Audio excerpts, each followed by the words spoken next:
She stepped off that train with silk gloves, a borrowed suitcase, and a letter full of lies. And the man waiting for her was no different. He'd promised a home. She'd promised a life she'd never lived.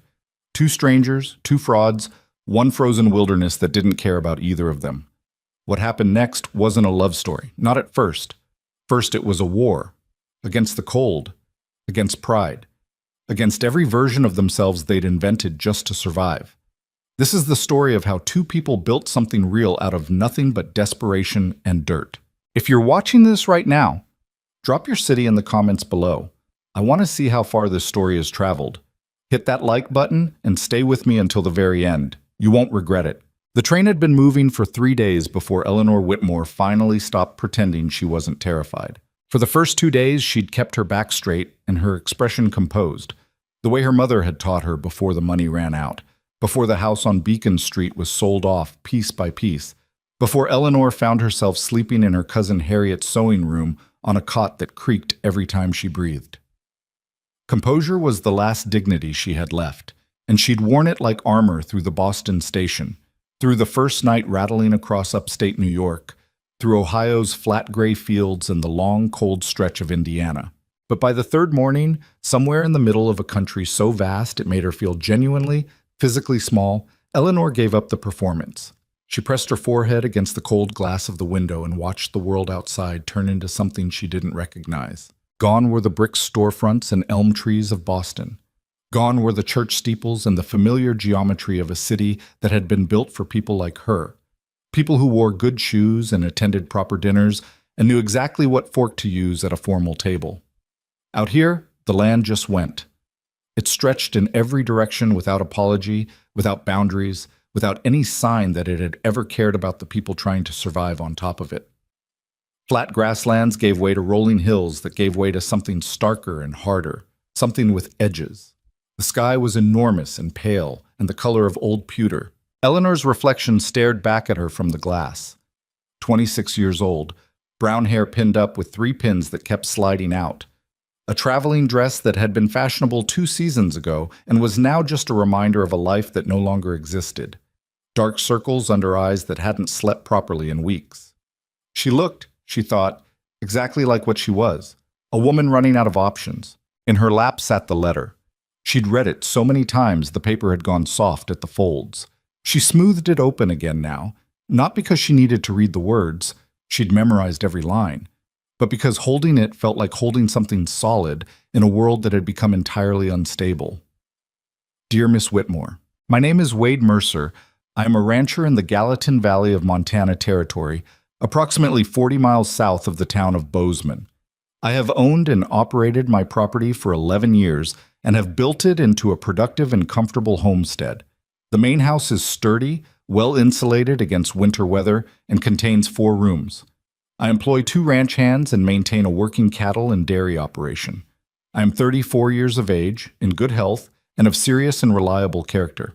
I am seeking a wife who is capable of managing a household and who understands the demands of frontier life. I am not a man who requires much in the way of social company, but I believe a ranch is better run as a partnership. If you are willing, I would be glad to receive your correspondence. Respectfully, Wade Mercer. Eleanor folded the letter and pressed it flat against her knee. She had written back, of course. She had composed her own letter with the same careful attention one would give to a legal document, which was essentially what it was. She had described herself as experienced in household management, knowledgeable about food preservation and cooking, adaptable to rural conditions, and eager for the honest work of frontier life, all of which was completely, thoroughly false. Eleanor's household management experience consisted of being raised in a wealthy Boston household where servants did the actual work. Her cooking knowledge extended as far as knowing which kitchen to walk into and which woman to ask. She had spent exactly 1 week at a cousin's farm in Vermont when she was 12 years old, had spent most of it reading in the hayloft, and had left with hay in her hair and a deep personal conviction that rural life was something other people did. She was not adaptable. She was terrified of large animals. And the most honest work she had done in the past year was helping Harriet hem curtains, which she had done badly and had been told so repeatedly. But Harriet's husband had started making remarks at the dinner table. The kind of remarks that weren't quite accusations, but sat in the air like accusations anyway. Another mouth. Another set of shoes wearing out the carpet. Another year of charity dressed up as family obligation. Harriet had stopped defending her.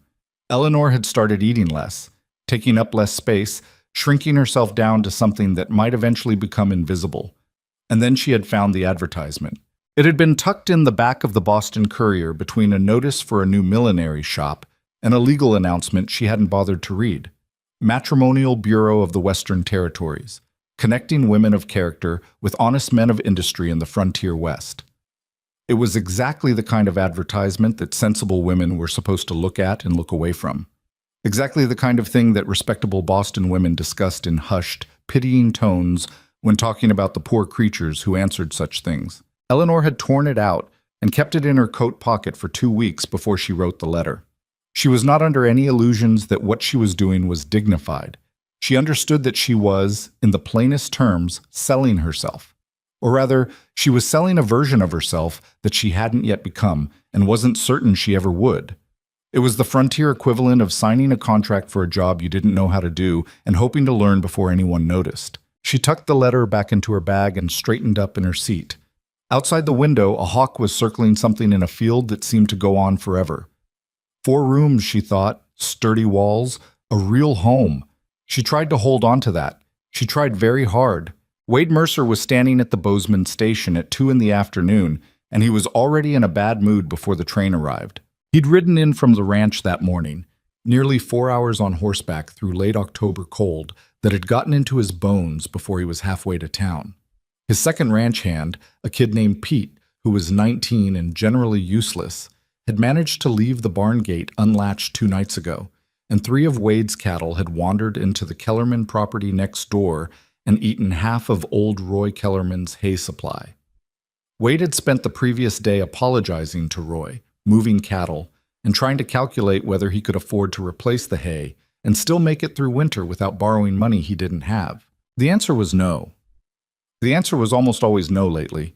He leaned against the corner of the station building with his hat pulled down and his arms crossed, and watched the train come in and tried to feel something other than the hollow, grinding dread that had been living in his chest for the better part of 2 years. The ranch was failing, not dramatically, not all at once. It was failing the way most things in Montana failed, slowly, incrementally, through a combination of bad weather and bad luck, and the simple, exhausting reality of trying to hold something together alone. He'd had a wife once, briefly, years ago. She'd lasted 8 months before she went back to her family in Ohio, and Wade couldn't honestly blame her. The winters out here were a different species of cold than anything a person raised east of the Mississippi was prepared for. The isolation was real. The work was relentless. It took a specific kind of person to look at this land and decide it was worth it. Wade had always been that kind of person. He'd been born in Wyoming to a father who barely spoke and a mother who died when he was 11, and he'd learned early that the only things you could count on were the things you built with your own hands. He'd come to Montana at 23 with 2 horses, a wagon, and $60, and he'd carved the Mercer Ranch out of the valley by sheer refusal to quit. But he was 34 now, and the refusal was getting harder to maintain. The truth was, he didn't need a wife the way men were supposed to need wives. He wasn't lonely in the way that made you sentimental. He was lonely in the way that made you less efficient. No one to manage the household side of things while he managed the land, no second pair of hands during calving season, no one to notice when the root cellar was getting low before it was actually empty. The ranch was a system, and it was running with a critical component missing. That was what he'd told himself when he wrote to the Matrimonial Bureau. It was a practical decision, a business arrangement. He needed capable help, and he was willing to offer a legal partnership in exchange for it. He'd been careful in his letter. He'd described the ranch accurately in terms of its legal standing and its established operation. He'd mentioned the 4 rooms in the main house, which was technically true if you counted the root cellar access off the kitchen. He'd said the house was sturdy, which was approximately true depending on your definition of sturdy. He described himself as being in good health, which was true. He'd left out the part about the debt. He'd left out the part about the collapsing south wall of the barn. He'd left out the part about last winter, when he'd been snowed in for 11 days straight and had eaten nothing but dried beans and hardtack and had talked to his horses because there was literally no other option. He told himself these omissions were reasonable. A man didn't advertise his worst qualities when he was trying to make a match. He'd present the situation honestly once she arrived. They'd talk. They'd come to a practical understanding. The train came to a stop with a long, gasping release of steam. People began to descend onto the platform. A family with 3 children and too much luggage. A salesman type in a coat that was too thin for October. 2 men who looked like they'd been traveling since last week. And then a woman in a gray traveling dress who stepped down onto the platform and stopped. Actually stopped and stood still, while her eyes moved across the town of Bozeman with an expression Wade recognized immediately and with a sinking sensation in his stomach. It was the expression of someone who had been deeply, catastrophically misled. She was looking at the main street, 2 blocks of wooden storefronts, a saloon, a dry goods store, a smithy, 3 other establishments of no particular distinction, with the fixed, careful blankness of a person trying very hard not to show that they were horrified. She was younger than he'd expected. Her dress had been expensive once. Her hands, when she pulled off one glove to adjust her hat against the wind, were soft and uncalloused and pale, the hands of a woman who had never in her life done manual work. Wade looked at those hands and thought, with absolute clarity, I have made a terrible mistake. He pushed off the wall anyway and walked toward her. Eleanor saw him coming and felt her stomach drop 6 inches. She'd had, she realized, a picture in her head. A picture built from the words of his letter. Serious and reliable character, productive homestead, good health. And from her own desperate need to believe that she was walking towards something better than what she'd left behind. The picture involved a man who was weathered but dignified. Perhaps a little gray at the temples, kind eyes, the sort of rugged competence that looked like it belonged in the illustrations in adventure novels. The man walking toward her was not that man. He was tall. She'd give him that. Broad through the shoulders in a way that suggested actual physical work rather than gentlemanly sport. But his coat was patched at one elbow, and his hat had seen too many seasons, and there was a tension in his jaw that suggested he was not happy about something, or possibly about everything. His face was the face of a man who'd spent years squinting into Montana wind, all deep lines and a mouth set in a way that didn't look like it smiled often. He stopped in front of her and looked at her the way she imagined a rancher looked at livestock before deciding whether to make an offer. "Miss Whitmore," he said. "Mr. Mercer." She held out her hand. He shook it. His hand was roughly the texture of wood bark. There was a pause in which both of them seemed to be conducting a rapid interior assessment of exactly how bad the situation was. "Train was on time," he said finally. "Yes," she said. "It was." Another pause. "Wagon's out front. I'll get your trunk." He turned and walked toward the station building without waiting for her. Eleanor picked up her smaller bag and followed. And as she did, she took one more look at the town around her. The wind driving dust down the empty street, the gray sky sitting heavy and low over the mountains to the south, the complete and total absence of anything resembling the life she'd had, and she made herself breathe.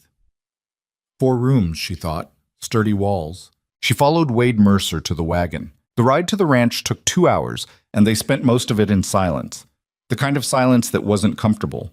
The kind that accumulated weight as it stretched, becoming not just the absence of conversation, but a physical presence in the space between 2 people sitting 3 feet apart on a wagon bench with the October wind coming down from the mountains.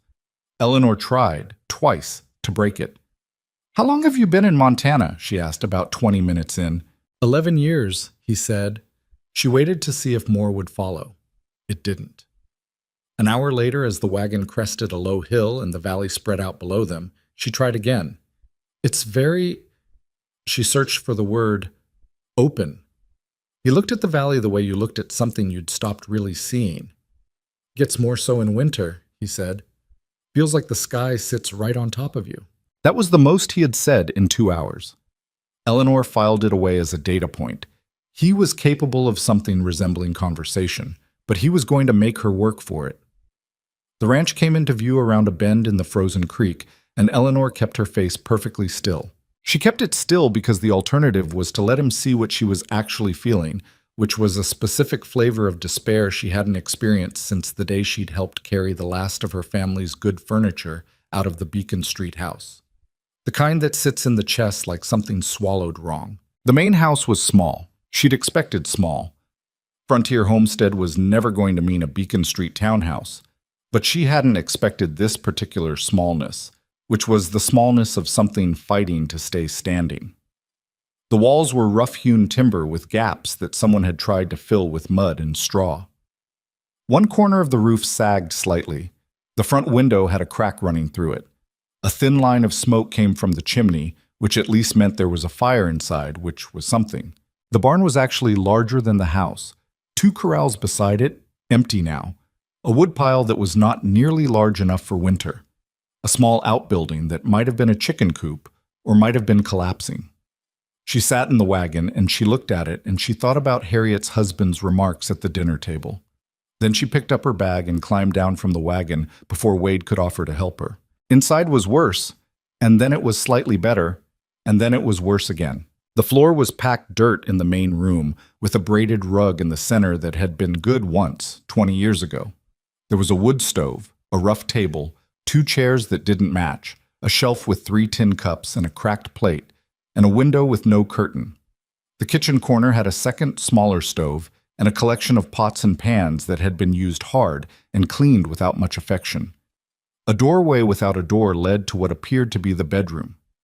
Another opening, with a door that had warped in its frame, led to a room that held, as near as Eleanor could tell, winter supplies and something that smelled strongly of earth, the root cellar access, she supposed. So, 4 rooms. Technically. She stood in the middle of the main space with her bag in her hand and her coat still on and tried to remember why she'd thought this was a good idea. Behind her, Wade set her trunk down on the dirt floor. He didn't say anything. She got the sense that he was waiting, for tears maybe, or for the kind of frozen horror that preceded packing up and demanding to be returned to town immediately. Eleanor turned around and looked at him. His expression was carefully neutral. But there was something underneath it. Something she'd recognize later, in retrospect, as a specific kind of shame. The shame of a person who has shown you a lie and is now waiting for you to name it. "I'll need to know where you keep your supplies," she said. "I'd like to start supper." Something moved in his face. Not quite surprise, more like someone receiving news that is better than what they were braced for. "Root cellar," he said. "Potatoes, some dried beans, salt pork. There's flour in the kitchen box." "Thank you." She set her bag on the table, took off her coat, and hung it on the single hook by the door. "I'll figure it out." She went to the kitchen corner and started opening things. What she found, flour, salt, a tin of lard, dried beans that had been in the canister long enough that she wasn't entirely sure of their origins, a half-eaten sack of cornmeal, and a collection of spices in unlabeled tins that she'd have to smell one by one to identify. What she didn't find, any clear memory of having actually cooked a meal from scratch in her life. She thought very hard about the kitchen on Beacon Street, about the way Mrs. Hannigan moved around it, about the specific mechanics of making something edible out of raw ingredients. She thought about the cornbread she'd watched being made 100 times. How much flour? She didn't know. How much lard? She had no idea. She'd never had to know. That was the entire point of Mrs. Hannigan. All right, she thought. All right. She was going to make cornbread. She was going to make it by approximation and confidence, and the simple fact that she had no other option, because returning to Beacon Street, returning to Harriet's sewing room, and her husband's remarks and the shrinking life of a woman who had outlasted her usefulness, was not something Eleanor Whitmore was going to do. She rolled up her sleeves. She found a mixing bowl. She started measuring flour with her hands because there was no measuring cup. From behind her, she heard Wade sit down at the table. Neither of them spoke. Supper that night was, objectively, not good. The cornbread was dense and undersalted and burned on one side where she hadn't turned it fast enough. The beans, which she'd boiled with the salt pork, were edible but had the aggressive blandness of food that had given up. She'd tried to compensate with a handful of dried herbs from one of the unlabeled tins. The herbs turned out to be something she still couldn't identify, and they gave the beans a flavor that was startling in a way that wasn't entirely pleasant. She put the food on the table. She sat down across from Wade. She looked at her plate, then looked at him. He picked up his fork. He ate. Methodically, without expression, one bite followed by the next. He cleaned his plate. He broke off a piece of cornbread and ate that too, in the same steady, joyless way, like a man completing a task that needed to be completed. Eleanor ate half her own portion before she couldn't continue. The The silence at the table was a different kind of silence than the wagon silence. That one had been two strangers avoiding conversation. This one was two people thinking thoughts about each other and the situation and themselves that were too large and too complicated to say out loud, and so the silence just sat there between the plates, getting thicker. Finally, when he'd finished, Wade put his fork down and looked at her across the table. "You haven't cooked much," he said. It wasn't an accusation exactly. It was a statement of observable fact delivered in a voice that was carefully neutral. Eleanor met his eyes. "No," she said, "I haven't." A beat. "Your letter said—" "I know what my letter said." She didn't look away. "What did yours say about the house?" Another beat. Longer. Something shifted in his expression. The neutrality cracked slightly, like ice under a footstep. Just a hairline fracture, but it was there. "Fair enough," he said. They sat with that for a moment. Outside, the wind had picked up, coming down from the mountains in long, cold sweeps that pressed against the walls of the cabin and found every gap she'd already mentally cataloged. The fire in the stove had died down, and the corners of the room were cold. Through the cracked window, she could see the dark shapes of the mountains against a sky full of more stars than she'd ever seen in her life. "I can learn," she said. "Whatever I don't know. I can learn it." Wade looked at her for a long moment. His expression was unreadable. Then he pushed back from the table and picked up his plate. "There's a cot in the back room," he said. "I'll sleep in the barn. Mr. Mercer, we'll figure out the rest in the morning." He carried the plates to the kitchen corner. "It's late, and I've got an early start." He pulled his coat off the hook. He opened the door. The cold rushed in instantly, filling the room in seconds. He looked back at her from the doorway. "The stove will need more wood in about 2 hours, or it'll go cold overnight. There's kindling in the box by the wall." Then he went out and closed the door behind him. Eleanor sat at the table alone. The fire made small sounds in the stove. The wind pushed against the walls. Outside, somewhere across the dark yard, a horse made a sound in the barn that was almost, not quite, like company. She put her elbows on the table and pressed her hands against her face, and stayed like that for a long moment. Not crying, she was past crying. She'd cried out everything she had on the train 3 nights ago. Just breathing. Just being a person in a room that was cold and bare and nothing like she'd imagined, in a territory that didn't care about her, married to a stranger who was sleeping in a barn to avoid her. Then she stood up. She found the kindling. She fed the stove. She found a blanket on the cot in the back room and wrapped it around herself. She sat back down at the table. She pulled a small notebook out of her bag, the same bag that held her correspondence, her train ticket stub, her 3 hairpins, and her mother's cameo brooch, all the portable remnants of a previous life. And she opened it to a clean page. At the top of the page, she wrote, "Things I need to learn." She started making a list. Dawn came early in Montana, earlier than Eleanor was accustomed to, and with less warning. She was awake before light, not because she'd planned to be, but because the fire had gone cold around 3 in the morning, despite the extra wood she'd added. And the chill that moved into the back room at that hour was the kind of cold that had a personality. It had opinions. It got into her shoulder joints and her feet, and the space between her shoulder blades, and it made itself comfortable and dared her to stay asleep. She lay on the cot under both the blanket and her traveling coat, and looked at the dark ceiling and thought about what she'd written in her notebook. The list had grown longer than she'd expected. She'd spent an hour filling it in, everything she'd observed in the cabin that needed doing, everything she could imagine needing to know, every skill she'd watched other people perform and never bothered to learn herself because she'd never had to. Bread, meat preservation, canning, soap, the wood stove, how to bank it properly, how to cook on top of it without guessing. Animals. She'd written animals and stared at it for a moment and then written a question mark. How to read weather in a place where weather could kill you. It was a long list. It felt like a plan. She got up at gray dawn, stirred the stove back to life, and had a pot of coffee going. That much she knew how to do. Harriet had at least taught her that. By the time the door opened and Wade came in from the barn with frost on the brim of his hat and his hands red from the cold, he stopped when he saw her. She got the impression he'd expected to come back to a cold stove and a woman still in bed. "Coffee's ready," she said. He took his hat off. He hung it on the hook. He sat down at the table. She poured 2 cups and sat down across from him. For a moment, neither of them spoke. He wrapped both hands around the cup and looked at the table. I need you to teach me things, she said, every morning before you go out. Half an hour. Whatever you can spare, whatever I need to know to not be useless in this place. She looked at him directly. I'm not asking you to be patient. I'm asking you to be honest with me about what needs doing and how to do it. I'll take it from there. He looked at her. You want to learn to cook? He said. I want to learn everything. Cooking, preserving, the stove, the root cellar, the animals, eventually. Whatever it takes to run this household properly. She wrapped her hands around her own cup. I know what you're thinking. Do you? You're thinking I'll quit, that I'll last 2 weeks and then I'll go back east and you'll have wasted time on someone who couldn't handle it. She met his eyes. I understand why you think that, but I'm asking you to give me the benefit of the doubt until I give you a reason not to. Wade studied her for a long moment. He had a way of looking at a person that felt like he was calculating something. Not rudely, just thoroughly, like a man who'd been disappointed enough times that he'd stopped taking things at face value. You burned the cornbread, he said. Yes. Beans were strange.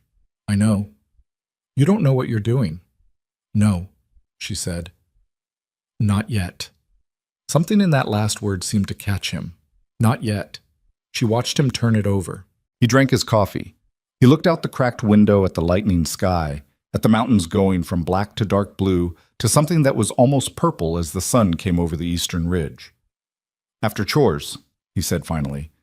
I'll show you the stove first, then the root cellar. Thank you. Don't thank me yet. He stood up, took his hat off the hook. The stove's got a temper, burns everything first time. He went out. Eleanor sat with her coffee and looked at her notebook lying on the table. Things I need to learn. She picked up her pencil and drew a small line through coffee. Then she turned to a fresh page and wrote, Day 1. He was right about the stove. It had a temper in the way that mean dogs had temperament. It wasn't random, it had logic, but the logic was its own, and you had to learn it on its terms. It ran too hot when the wood was too dry, and not hot enough when it wasn't dry enough. And the difference between those two states was not obvious to someone who had never in her life been required to think about wood moisture. There was a particular way to bank it for slow cooking, and a different way for quick heat. And the damper was sensitive in a way that Wade demonstrated twice and Eleanor spent the next hour trying to replicate, burning her knuckle twice on the iron door and getting a face full of smoke when she got the damper angle wrong. Wade watched her from the other side of the room without comment. This she would come to understand as a teaching style. He showed you once, maybe twice, and then he stood back and let you figure out the rest. He didn't fuss. He didn't hover. If you made a mistake, he'd tell you what you'd done wrong in a single clear sentence and let you try again. It was, she would later think, the most practical and unsentimental way to learn anything, and it suited her better than she would have guessed. By the end of the first morning, she had managed to heat water without incident and had not burned anything. These were small victories. She claimed them both. The root cellar in the afternoon was a different kind of lesson, organizational, methodological, the sort of thing that was actually closer to the accounting work she'd done for her father in the years before the business failed. How much of what, stored where, rotated in what order, tracked against what she'd need to last through a Montana winter. She found a stub of pencil and a scrap of paper and started making an inventory while Wade watched her from the doorway with an expression she couldn't read. What's your winter average? She asked, not looking up from her counting. Weeks of heavy snow when you can't get to town? Bad year. 8 or 10 weeks, he said. Average 4 to 6. She did the math in her head. You're short on flour, and there's not enough salt to get through the meat preservation properly. I know, he said. You'll need to get more before the first hard freeze. I know that too. She looked up at him. He was leaning in the cellar doorway with his arms crossed, and he was looking at her the way he'd looked at her that morning when she'd said not yet, like he was revising something. Sorry, she said. I didn't mean to. You already knew all of this. I did, he said, but nobody said it out loud to me in a long time. She looked at him for a moment. He didn't look away, but he also didn't say anything more. His face was closed in the way of someone who has said something slightly more personal than they intended and isn't sure what to do with that now. I'll write out a full list, she said, going back to her counting. You can tell me what's obtainable before freeze. Fine. She heard him push off the doorway. She heard his boots on the ground above, moving back toward the barn. She crouched in the root cellar, alone with the cold and the smell of earth and the sound of wind above. And she counted out what was there and what wasn't, and tried to make the numbers work. It was the first useful thing she'd done in 2 years. It felt, unexpectedly, like something. The first week was brutal. Not in the dramatic sense. Nothing collapsed. Nobody died. No catastrophe arrived to test them spectacularly. It was brutal in the ordinary, grinding way of too much to learn and too little time, and a body that had never been asked to do any of this and was registering its objections clearly and continuously. Her hands blistered on the third day from hauling water from the creek, because the pump closest to the house had frozen and wouldn't be thawed until Wade could get apart from town. The blisters broke on the fourth day, and the raw skin beneath was a specific kind of agony whenever it hit cold air or water, which was always, because everything out here involved cold air or water. She wore her gloves, but gloves made certain tasks impossible. The fine work of sewing a seal on the window gaps, the precise handling of hot stove iron, the delicate operation of filling the lantern without spilling coal oil everywhere. She did all of it. She didn't mention the hands. Her back hurt. Her feet hurt. She was tired in a way that was different from any tired she'd known. Not the depleted, purposeless exhaustion of sitting in Harriet's sewing room feeling useless, but the deep, bone-level tiredness of physical work, which had its own strange satisfaction underneath the misery. She fell asleep before she finished eating twice in the first week, and woke up both times at the table with her cheek on the grain of the wood, and the lantern low, and the stove needing attention. Wade didn't comment on any of this. He was out before she was awake most mornings, and came in after dark most evenings, and their time in the same room was limited to the morning teaching sessions he'd agreed to. Brief and functional, him showing her something, her practicing it while he went back to work, and the meals they ate together in that not quite comfortable silence. But the silence was changing. It was losing weight. It was becoming less like avoidance and more like the comfortable lack of conversation between two people who have settled into each other's presence without needing to perform. She would work at the kitchen corner while he sat at the table with his account books after supper, and neither of them would speak. And it would be almost fine. Almost. There were still the moments where the reality of the situation pressed in clearly, eating dinner alone while he fixed harness in the barn, or lying on the cot in the back room listening to the wind and thinking about everything she didn't know how to do yet, or the occasional morning when she caught a look from Wade that reminded her that they were still, despite everything, strangers who had lied to each other and were trying to make something work out of the wreckage of those lies. But she was getting better at the stove. The bread on day 8 was dense but not burned. Both halves of it were the same color. She ate a piece standing at the kitchen counter, and it was not objectively good bread. But it was bread, made by her hands from flour and water and lard and a little salt, baked in a temperamental stove in a Montana cabin by a woman who 8 days ago didn't know the first thing about any of it. She thought about writing her notebook entry for the day, and stopped thinking about it when she realized she was smiling. It was on the 9th day that she found the book. She'd been doing a more thorough reorganization of the main room, pulling the rug up to beat the dust out, moving the 2 chairs closer to the stove, looking for places to hang things and finding very few, when she noticed a plank in the wall near the bedroom doorway that sat slightly proud of its neighbors. She pressed on it without thinking, and it flexed. She pressed harder, and it shifted, and behind it, in a hollow space between the wall planks and the outer timber, she found a book wrapped in an oilcloth. She almost didn't open it. It felt private, the kind of thing a person hides because they don't want it seen. But the oilcloth was wrapped in a way that looked like preservation rather than concealment, and the book itself, when she unwrapped it carefully, holding it in both hands, was clearly old. The spine was worn. The cover had the soft, compressed texture of something that had been handled many times. It was poetry. Selected Poems by Walt Whitman. She turned to a page at random and read.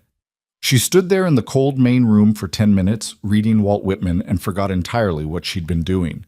When she heard Wade's boots on the step outside, she closed the book quickly and started to put it back. Then stopped. Thought about it. Left it on the table.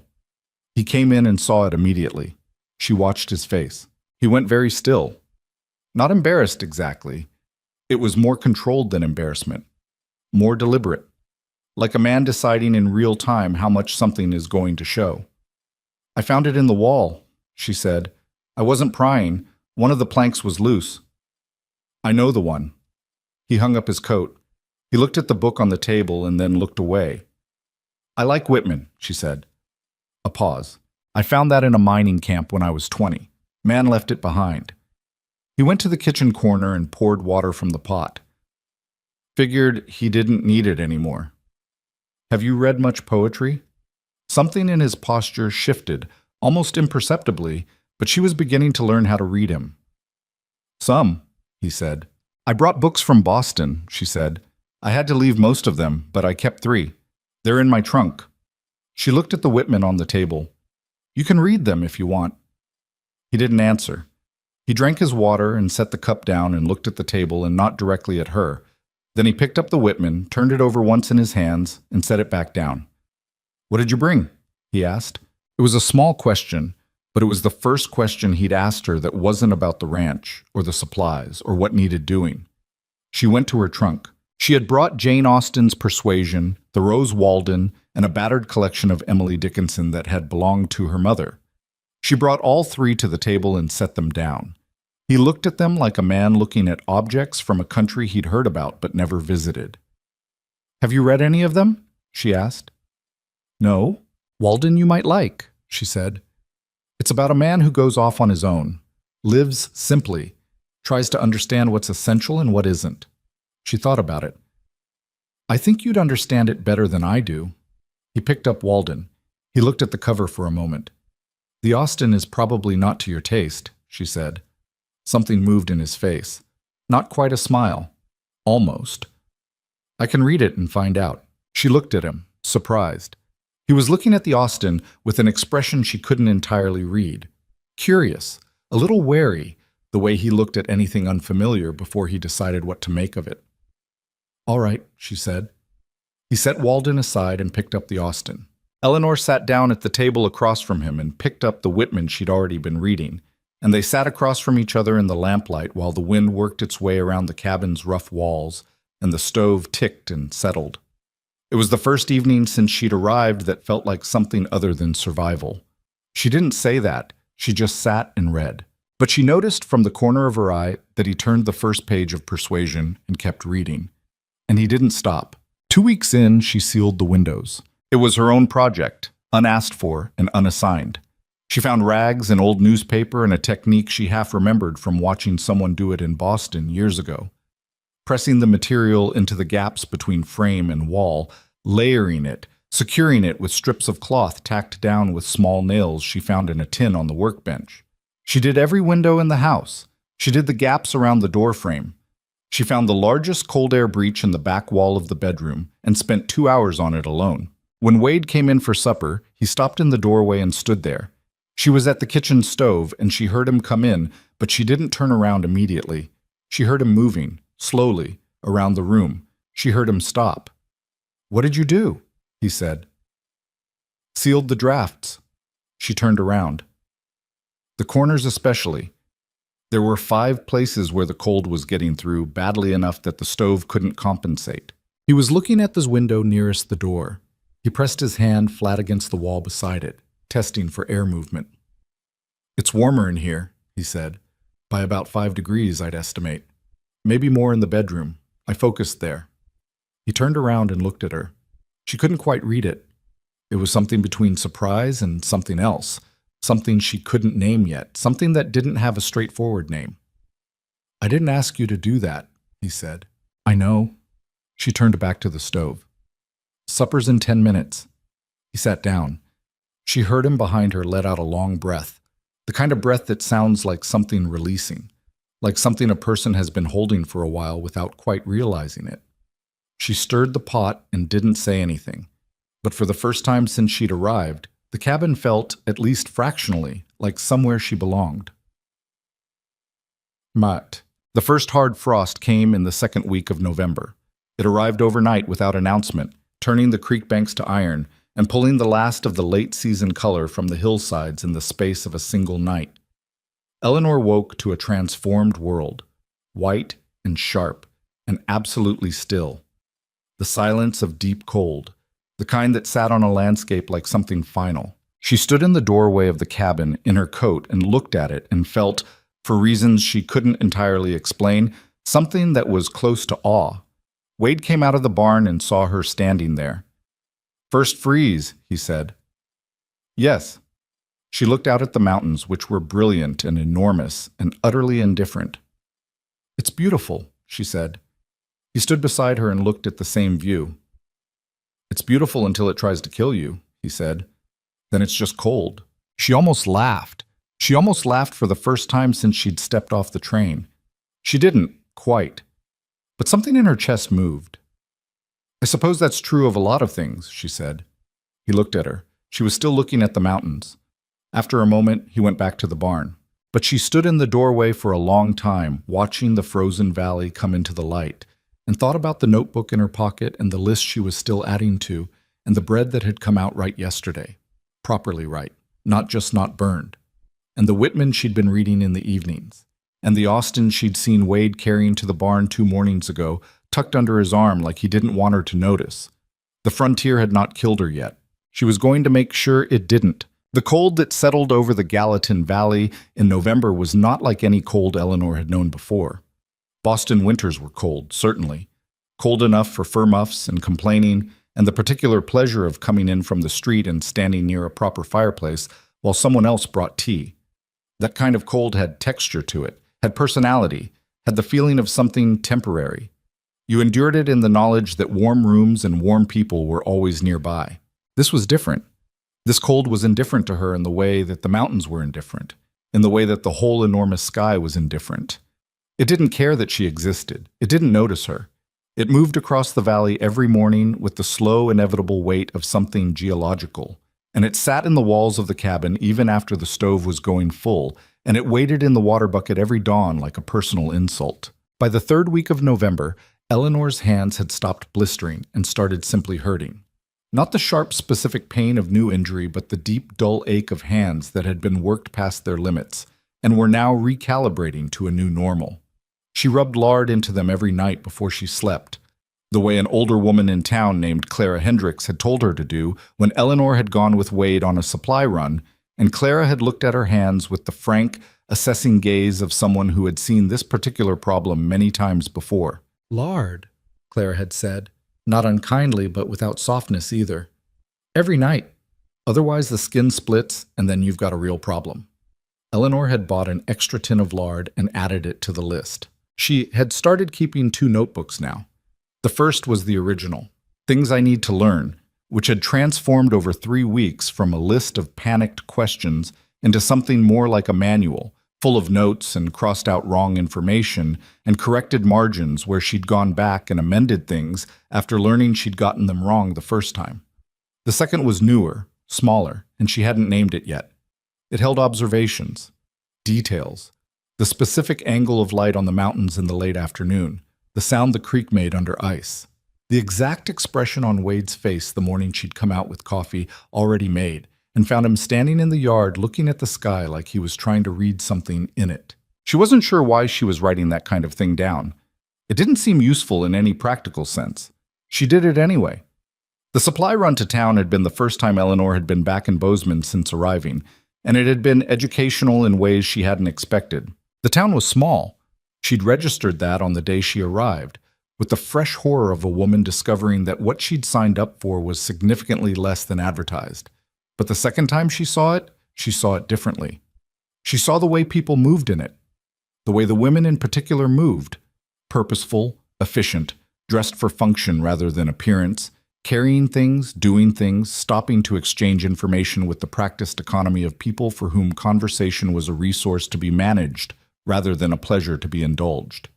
She watched 2 women outside the dry goods store negotiate a trade of preserved goods with a directness and practicality that would have been considered shockingly rude in any Boston drawing room and was, out here, just Tuesday. Wade had introduced her to a few people. The introductions were brief and slightly awkward in the way of a man who didn't do social niceties with much fluency. "My wife, Eleanor. We're set up out on the South Ranch." The women had looked at her, really looked at her, the kind of assessing look that was less rude than it was simply honest. They were measuring her, working out whether she was going to last. She had shaken hands and said the right things and held herself straight and made sure her hands were in her coat pockets so nobody could see the blisters. Clara Hendricks had been different from the others. She ran the dry goods store alongside her husband, who appeared to be largely decorative. She was somewhere between 50 and ancient, with forearms that suggested she could have wrestled a steer and hands that looked like the geological record of 30 years of frontier work. She'd looked at Eleanor with the same measuring quality as the others, but there'd been something underneath it. Not warmth exactly, more like a specific calibrated interest. "You're the Boston woman," she'd said. "I am," Eleanor had said. "How long have you been here?" 3 weeks. Clara had looked at her for a moment. "You still here," she'd said. "That's something." It wasn't a compliment in any conventional sense, but Eleanor had carried it with her on the ride back to the ranch anyway, turning it over in her coat pocket like a smooth stone. "You still here?" That's something. She was still here. That was apparently, in itself, something. The ride back had been the longest period of time she and Wade had spent in proximity without the buffer of work to do, and it had been not comfortable, exactly, but less uncomfortable than the first wagon ride out from town. They'd been 3 weeks into learning each other's edges, and some of those edges had smoothed slightly, or at least she knew where they were now and could navigate around them. She'd learned that he didn't like being asked questions before he'd had his morning coffee. She'd learned that when he went quiet in the evenings, it wasn't anger, but something closer to exhaustion. Not physical tiredness, but the specific depletion of a person who'd been carrying something heavy for too long. She'd learned that he was meticulous about certain things, the care of his horses, the maintenance of his tools, in a way that suggested these were the anchors of a life that didn't have many. On the ride back, somewhere in the middle of the frozen valley with the mountains purple to the west and the sky going the color of old copper, he'd said, apparently to the road ahead, "Clara Hendricks told me to bring you back to town more often." Eleanor had looked at him. "When did she say that?" "While you were in the store." He kept his eyes on the road. "Said a woman who comes out here from Boston and doesn't run the first month deserves more than a cabin and a root cellar for company." Eleanor thought about this for a moment. "She said all of that?" "Clara says what she thinks," he said. "It's efficient." "I like her," Eleanor said. "Most people do," he said. "Eventually." There was something in the way he said it, the small, dry compression of something almost like humor, that was new. She'd cataloged it carefully. It went in the second notebook. The days developed a rhythm. She hadn't expected that somehow. She'd expected endless chaos, the constant scramble of someone trying to keep up with a life they weren't trained for. And there was some of that. There was plenty of that. But underneath the scrambling, a structure was forming. Dawn meant the stove and the coffee, and Wade's half hour of instruction before he went out. Morning meant the household work, cleaning, organizing, cooking preparations, whatever repair or project she'd put on her list. Afternoon meant the harder learning. She'd started asking Wade to take her into the barn with him when he worked, standing back and watching and asking questions when there was a pause, building up a slow and fragmentary understanding of how the animal side of the operation worked. Evening meant the table and the food and the silence that was becoming its own kind of conversation. She was getting better at the cooking. Not good. She retained no illusions about that, but better. The bread was reliable now. The beans had stopped tasting like an existential mistake. She'd learned to make a serviceable beef stew from the salt pork and the root vegetables, and Wade had cleaned his plate 2 nights running without the expression of a man completing a duty. It wasn't much, but she tracked every small improvement with the focused attention of a person for whom progress was the only available currency. The frontier women noticed. She became aware of this gradually, the way you become aware of a change in weather. Not all at once, but through accumulation. The woman who ran the post in town, a severe-looking person named Mrs. Adler, had been dismissive on Eleanor's first visit and barely civil on her second. On her third, she'd offered Eleanor a tip about storing potatoes without entirely explaining why she was doing it, in the manner of someone performing an act of generosity while maintaining full deniability. Eleanor had said thank you and written it in her notebook, and the next time she was in town, Mrs. Adler had asked how it had worked. It was the beginning of something. Not friendship. Eleanor wasn't naive enough to think that came easily out here, where everyone was too busy surviving to spend much social energy. But acknowledgement. The particular acknowledgement that this community gave to people who were doing the work. There was a woman named Ruth Carey who ran a homestead 2 miles east of Wade's property with her husband and 4 children. And Ruth was the one who finally said what the others had been communicating through their gradual shift in behavior. Eleanor had been in town for supplies, and Ruth had fallen into step beside her on the main street and said, with characteristic directness, "Heard you sealed your cabin walls before the hard freeze." "I did," Eleanor said. "Where'd you learn to do that?" "I worked it out myself, mostly. Trial and error." Ruth had looked at her with an expression that was evaluating and not unkind. "Most women who come out here from back east," she said, "either cry for a month and go home, or cry for 6 months and then go home." Eleanor kept walking. "I haven't cried," she said, which was technically true if you didn't count the train. "No," Ruth said, "you haven't." A pause. "My husband says Wade Mercer hasn't looked this decent fed since before his last." She stopped herself, started again. "Since a while." Eleanor thought about the last part of that unfinished sentence, but didn't ask about it. She filed it away instead. There was clearly a story about Wade's first wife that existed in this valley's memory, and she was going to learn it eventually, and she wasn't going to learn it by asking the wrong person at the wrong time. "The bread helps," Eleanor said. Ruth looked at her and then laughed, a short, genuine laugh that surprised them both. "Come to me next week," she said. "I'll show you how to do proper preserves before the season's completely gone. You'll thank me in February." Eleanor went the following Tuesday. Ruth's kitchen was a revelation. Not because it was grand, it wasn't. It was smaller than Wade's and considerably more chaotic, with 4 children generating disorder on all sides. But because Ruth moved in it with a complete, unthinking competence that Eleanor found both humbling and instructive. She watched and took mental notes and asked careful questions, and Ruth answered them with the patience of someone who understood that knowledge was a practical good that cost nothing to share and bought goodwill. She came home with 2 jars of preserved apples she'd made herself under Ruth's guidance, hands sticky with sugar, and pride lodged somewhere in her chest like a small, persistent warmth. Wade looked at the jars on the table that evening. "Ruth Carey?" he said. "She taught me the process." Eleanor sat down. "I'll do more when you get the next supply of sugar in." He picked up one of the jars and turned it in his hands, looking at the thick, dark preserves inside. "Put it back down." "Ruth doesn't teach many people," he said. "I know. She told me." He looked at her across the table. She looked back. "Good," he said finally, and picked up his fork. It was 1 word. But she'd learned in 3 weeks how to weigh Wade Mercer's words by the density of what he didn't say alongside them. That one good had weight. She thought about it later, lying on the cot in the dark, and didn't entirely understand why it mattered as much as it seemed to. The hard freeze deepened in December, and the work became more physical than anything Eleanor had yet encountered. Firewood was the constant grinding reality of life, hauling it, splitting it, stacking it, calculating how much was left and how fast they were burning through it, and whether it was going to be enough. Wade handled the splitting, which involved an axe and a technique Eleanor watched with a focus that was partly practical interest and partly simple amazement.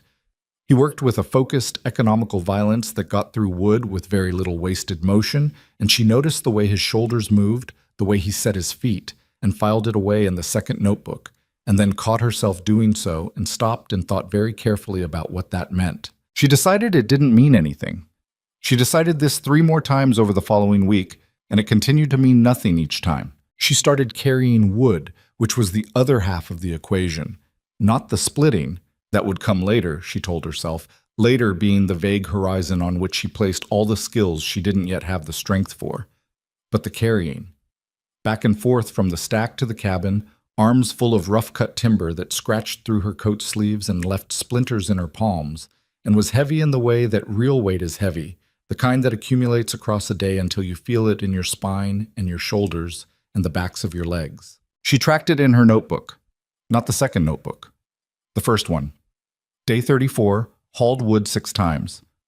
Arms functional, back complaining, improving. She did not write it in the second notebook because the second notebook was becoming something she wasn't sure she had a category for.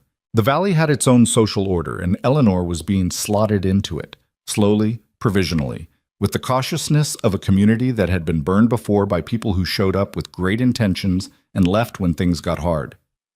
She heard stories. The family 3 valleys over who'd abandoned their homestead the second winter, leaving everything behind. The woman who'd come out as a mail-order bride the previous year and been back in Ohio by spring. The men who'd come out to strike it rich and ended up bitter and broken because Montana didn't negotiate. What the valley respected, she came to understand, was endurance, not optimism. Optimism was cheap and the frontier had no use for it, not talent or breeding or education or any of the qualities that had mattered in Boston. What mattered here was whether you were still standing after the thing that should have knocked you down. She intended to be standing. The months were marked in increments of accomplishment and difficulty, and December brought both in equal measure. The accomplishments? Her bread improved to the point where Wade ate 2 pieces without being asked. Her preserving was consistent. She'd learned to manage the stove with enough confidence that she stopped burning things and started burning them only occasionally. She'd taken over the full management of the household inventory and had reorganized the root cellar in a way that meant she always knew what was there and what was running low, which meant Wade didn't have to think about it anymore, which meant he had more capacity for the land and the animals. The difficulties? Everything. The cold. The isolation. The days when the wind came down from the north and the temperature dropped past what the thermometer hanging outside the door was built to measure, and you couldn't stand on the porch for more than 30 seconds without your face going numb.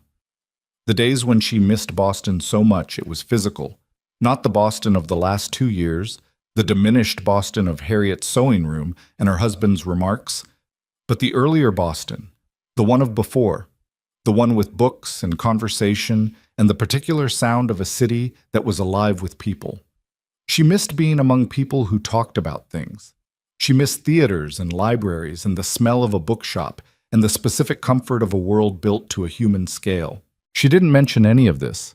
She wrote some of it in the second notebook, in abbreviated form, late at night when the cabin was cold and Wade's lamp in the barn had gone out. One of those nights, she'd been sitting at the table writing by lantern light. It was past 10. The stove had settled into its slow night rhythm. The cold had come in from the corners of the room in its patient way, when the door opened and Wade came in. She hadn't expected him. She'd thought he was in for the night 2 hours ago. He came in with frost on his coat and stopped when he saw her up. "Couldn't sleep?" he said. "Writing," she said. She closed the notebook without thinking, an automatic gesture, and then felt self-conscious about it and opened it again to look less like she was hiding something.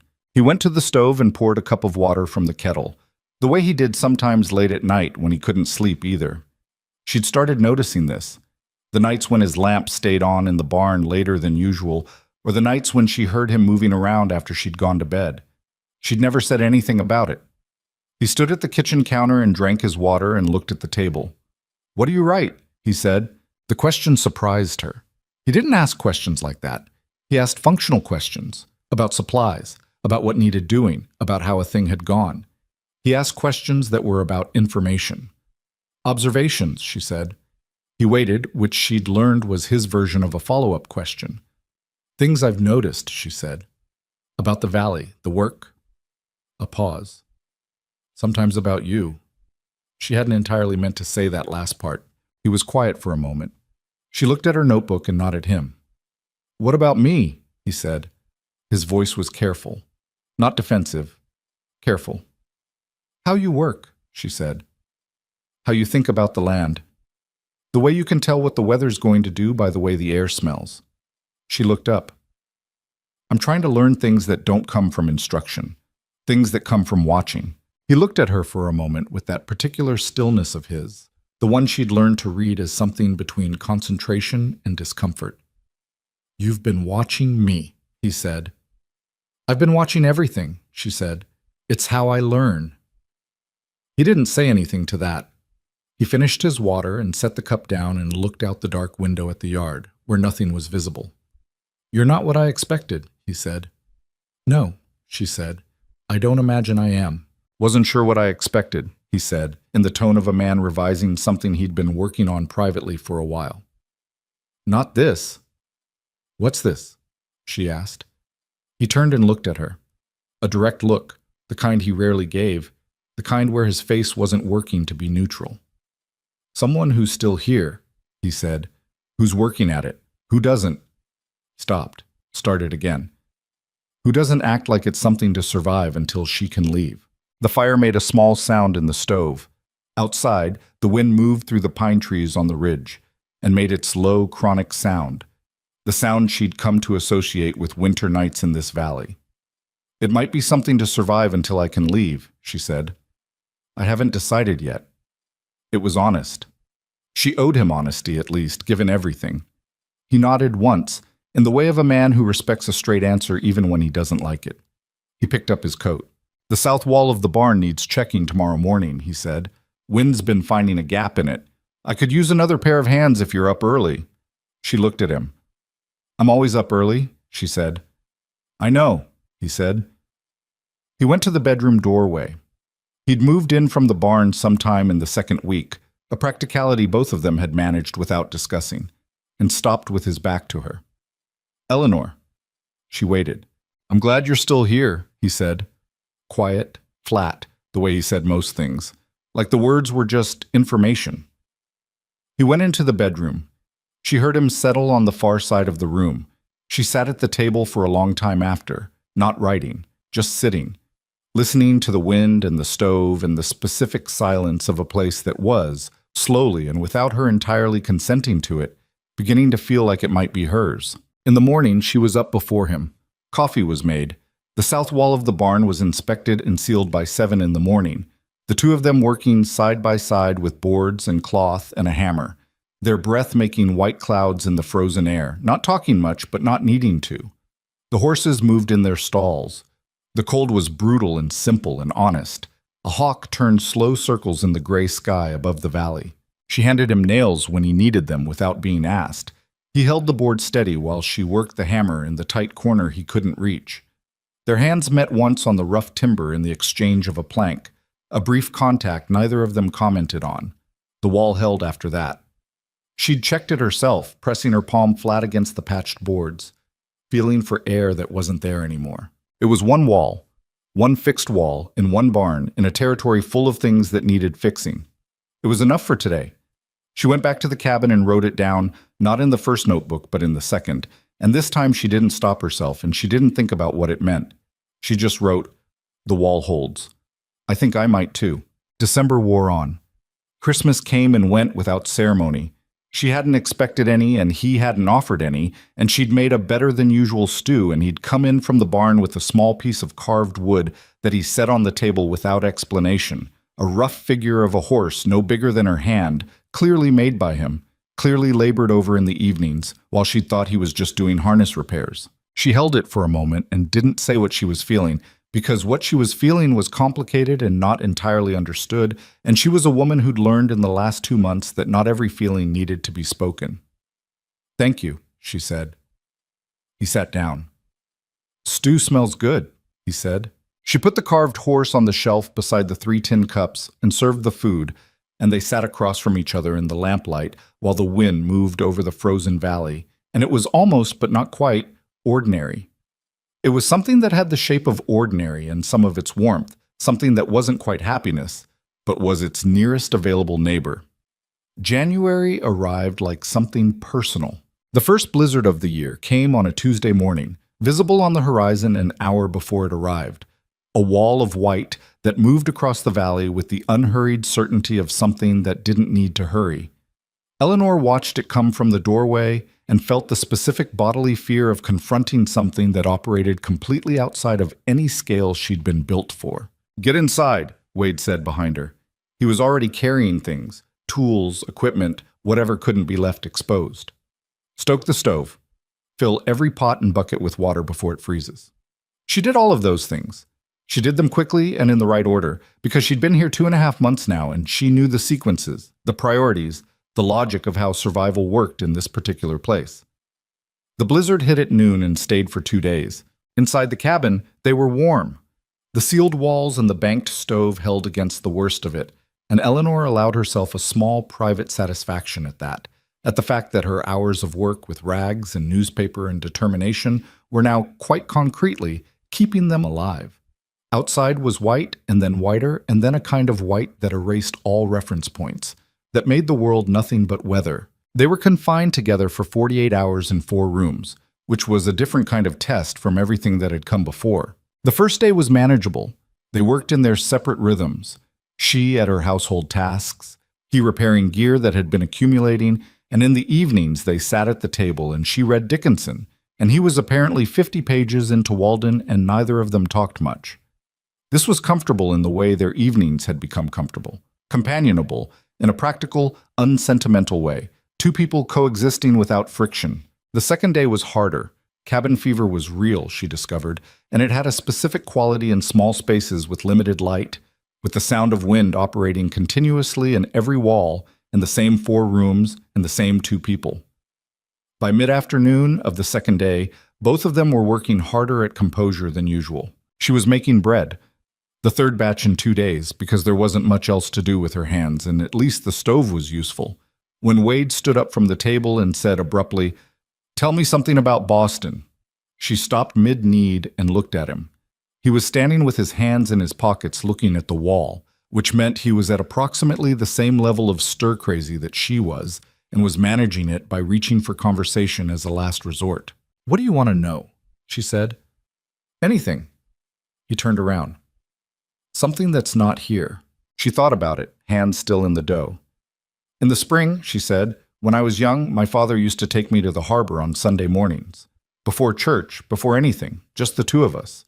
The ships would be coming in from the night tide, and there'd be fog still, and the whole harbor would smell like salt and fish and tar and things from other places.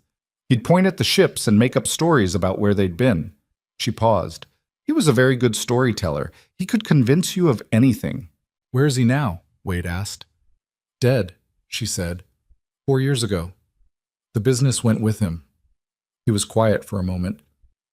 "I'm sorry," he said. She went back to the dough. "He was a good man. Terrible businessman."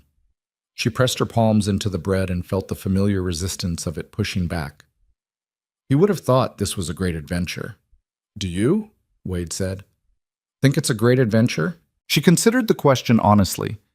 "I think it's terrifying and hard and nothing like I thought it would be," she said.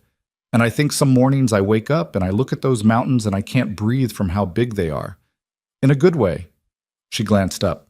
"That might be an adventure. I'm not sure yet." He sat back down. He was quiet for a moment in a way that felt different from his usual quiet, more thoughtful, more present. "My father didn't tell stories," he said. She waited.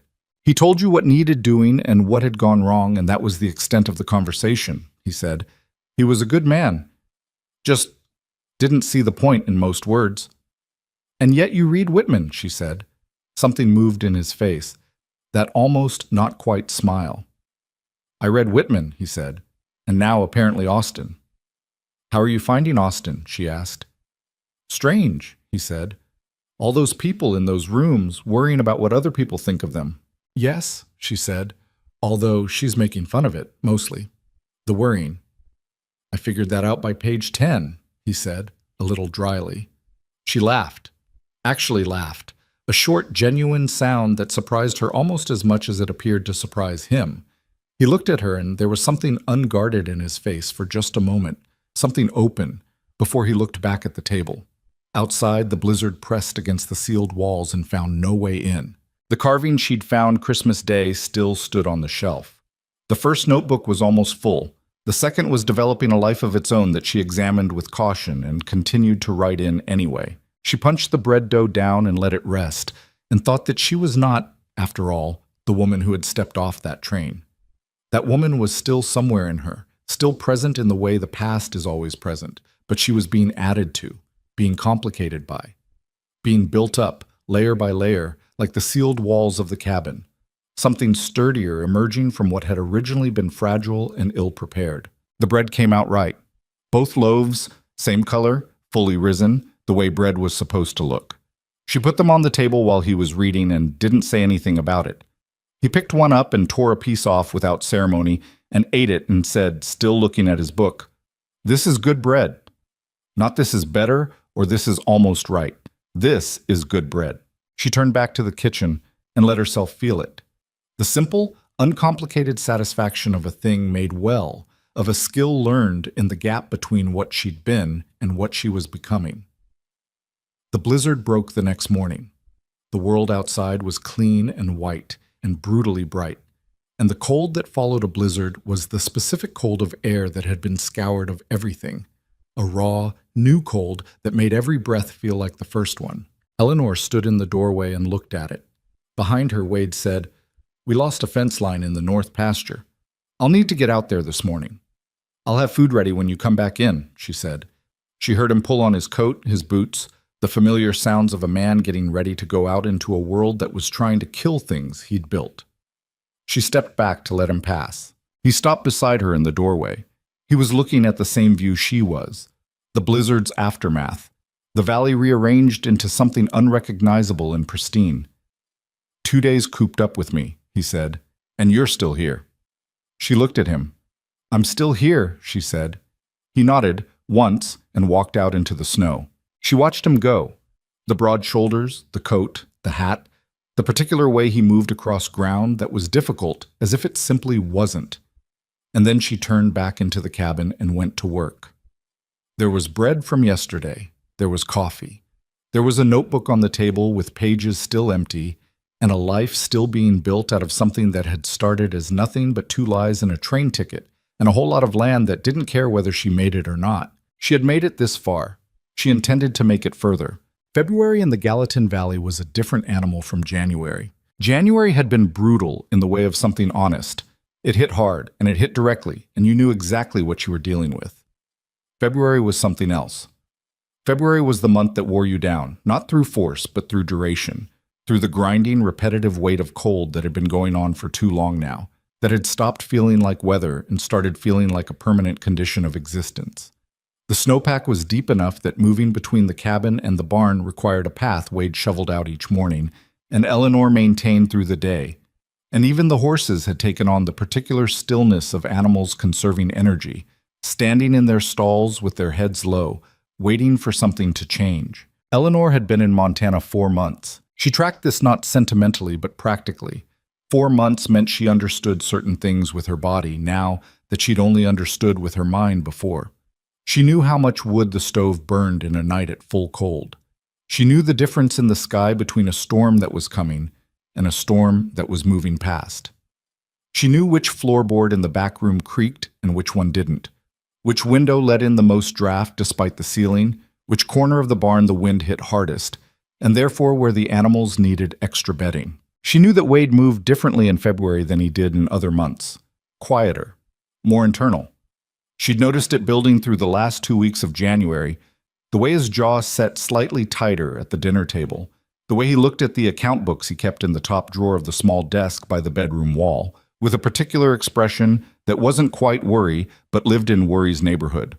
She'd made a point of not asking about it directly, because she'd learned enough about him by now to understand that direct questions about things he wasn't ready to talk about produced nothing but shorter answers and longer silences. What she did instead was clean the desk around the account books one afternoon when he was out, and happened to see the top page of figures and went very still for a moment. The numbers were not good. She had understood, in a general way, that the ranch was struggling. She'd seen it in the depleted root cellar and the patched coat and the careful way he bought supplies, never more than necessary, always calculating. But seeing it laid out in his careful, angular handwriting made it specific in a way that general understanding didn't. The debt to the Bozeman lending office, the winter expenses against the income from what little he'd been able to sell in autumn, the calculation of what they'd need to buy in spring against what they'd likely be able to earn. She closed the drawer and went back to what she'd been doing and thought about it for 3 days before she brought it up. She brought it up on a Sunday evening, which she'd identified as the best time for conversations he didn't particularly want to have. He was less tired than on weekday evenings. The week's immediate work was not pressing against him, and there was something about Sunday's particular quality of stillness that made him slightly more willing to sit with difficulty. They were at the table after supper. He had the account books out, which meant he'd been going to bring it up himself eventually and just hadn't found the way in. "I want to see the books," she said. He looked up. "All of them," she said. "The full picture. What's owed, what's coming in, what we need to get through to spring, and what we need to build from there. He held her gaze for a moment. She could see him calculating something, not the finances, but the situation. The question of whether to continue carrying this alone. "It's not good," he said. "I know, I saw the top page when I was cleaning." He looked at her without expression. Then slowly, he opened the drawer and took out all 3 ledger books and set them on the table. She pulled her chair around to his side and sat beside him, and they went through it together. It took 2 hours. He explained the structure of the debt, which went back 6 years to when he'd had to rebuild the barn after a collapse. He explained the income side, what the cattle operation brought in, and what it could theoretically bring in if the herd grew to a viable size. He explained where the biggest gaps were. He was precise and unsentimental about all of it, the way he was precise and unsentimental about everything, and she listened and asked clarifying questions and made notes in the first notebook, the practical one, and by the end of 2 hours, she had a clear picture of where they actually stood. It was bad, but not unsurvivable. That was her assessment.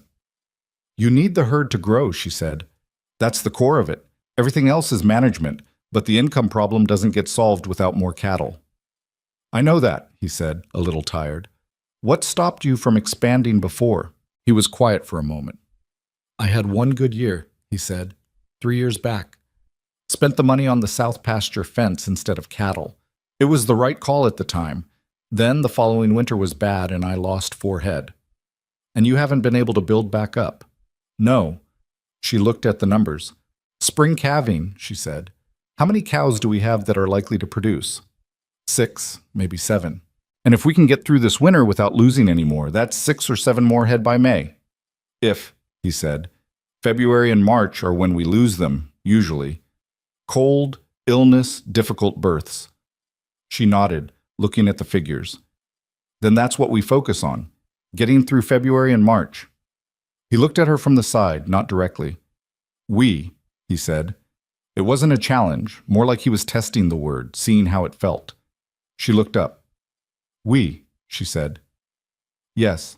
He looked at the table. He picked up his pencil and made a small notation in the margin of the ledger, something she couldn't read. Then he gathered the books and put them back in the drawer, and the conversation ended the way practical conversations between them tended to end, not with resolution or conclusion, but with the mutual understanding that the information had been shared and was now something they were both carrying. What changed after that night was subtle but real. He started telling her things he hadn't before, small operational things, which cow was showing signs of difficulty, what the spring planting plan was, what the fence situation looked like in the north pasture. He didn't ask her opinion in any formal way.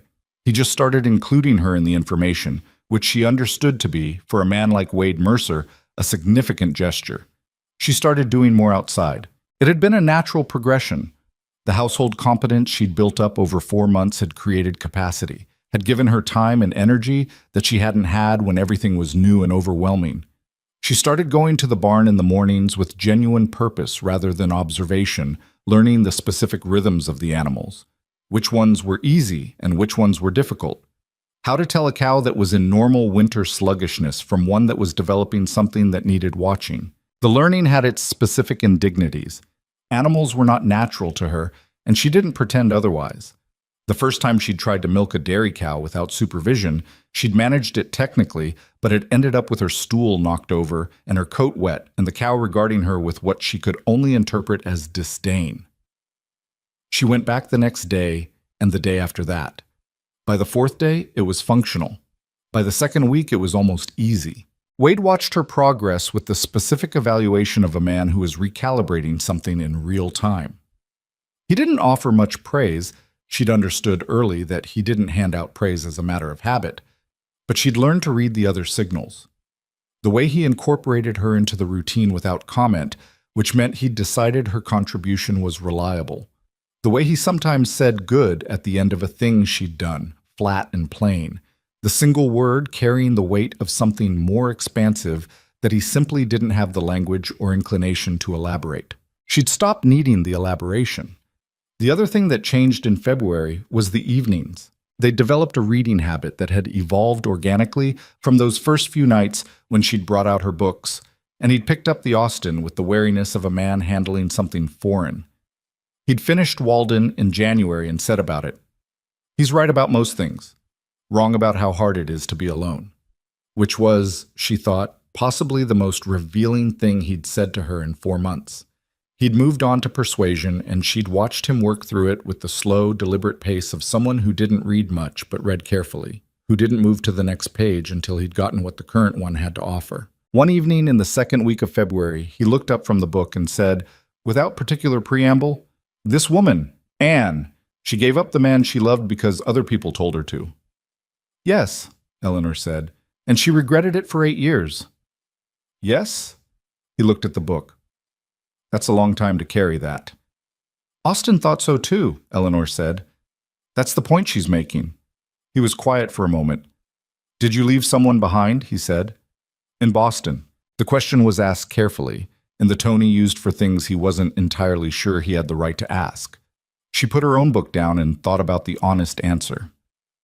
"No," she said. "There was a man once, 2 years before I came here. He decided my family's money was more important than my company and left when the money was gone." She paused. "I was sad for about 6 months, and then I was angry, and then I was neither. It's a long time ago now." He absorbed this.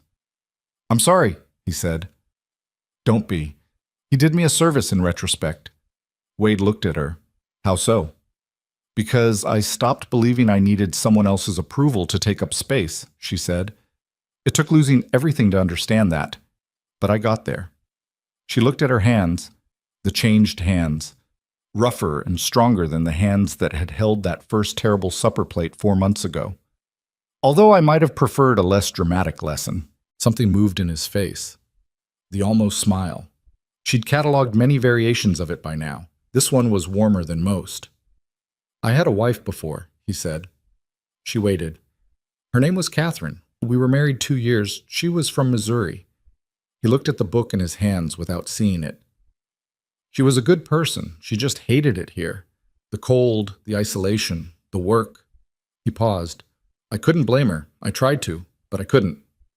"How long ago?" Eleanor asked. 7 years. She sat with that for a moment. 7 years of this cabin, these walls, these evenings, alone. 7 years of cold beans and no conversation, and the lamp burning in the barn, because sometimes the barn was better than the empty house. "Is she well?" Eleanor asked. "I believe so. She remarried. She's in Ohio." He closed the book on his thumb, holding his place. "I don't think about it much anymore. I did for a long time." He looked at the fire. "What I think about more is what I should have done differently, whether I could have made it something she could stay for." "Could you have?" Eleanor asked. He thought about this with the seriousness he gave everything. "Maybe," he said finally, "if I'd understood better what she needed. But I was—" He stopped. "I was not good at that, understanding what someone else needed. I was better at the land than I was at people." Eleanor looked at him. He was looking at the fire, his face lit on one side and dark on the other, the book still closed on his thumb. He looked like a man who had been honest about something difficult and was now sitting with the weight of having said it out loud. "You've gotten better," she said, "at understanding what someone needs." He looked at her. "Have I?" "You taught me the stove," she said. "You showed me the root cellar, and the accounts, and the barn.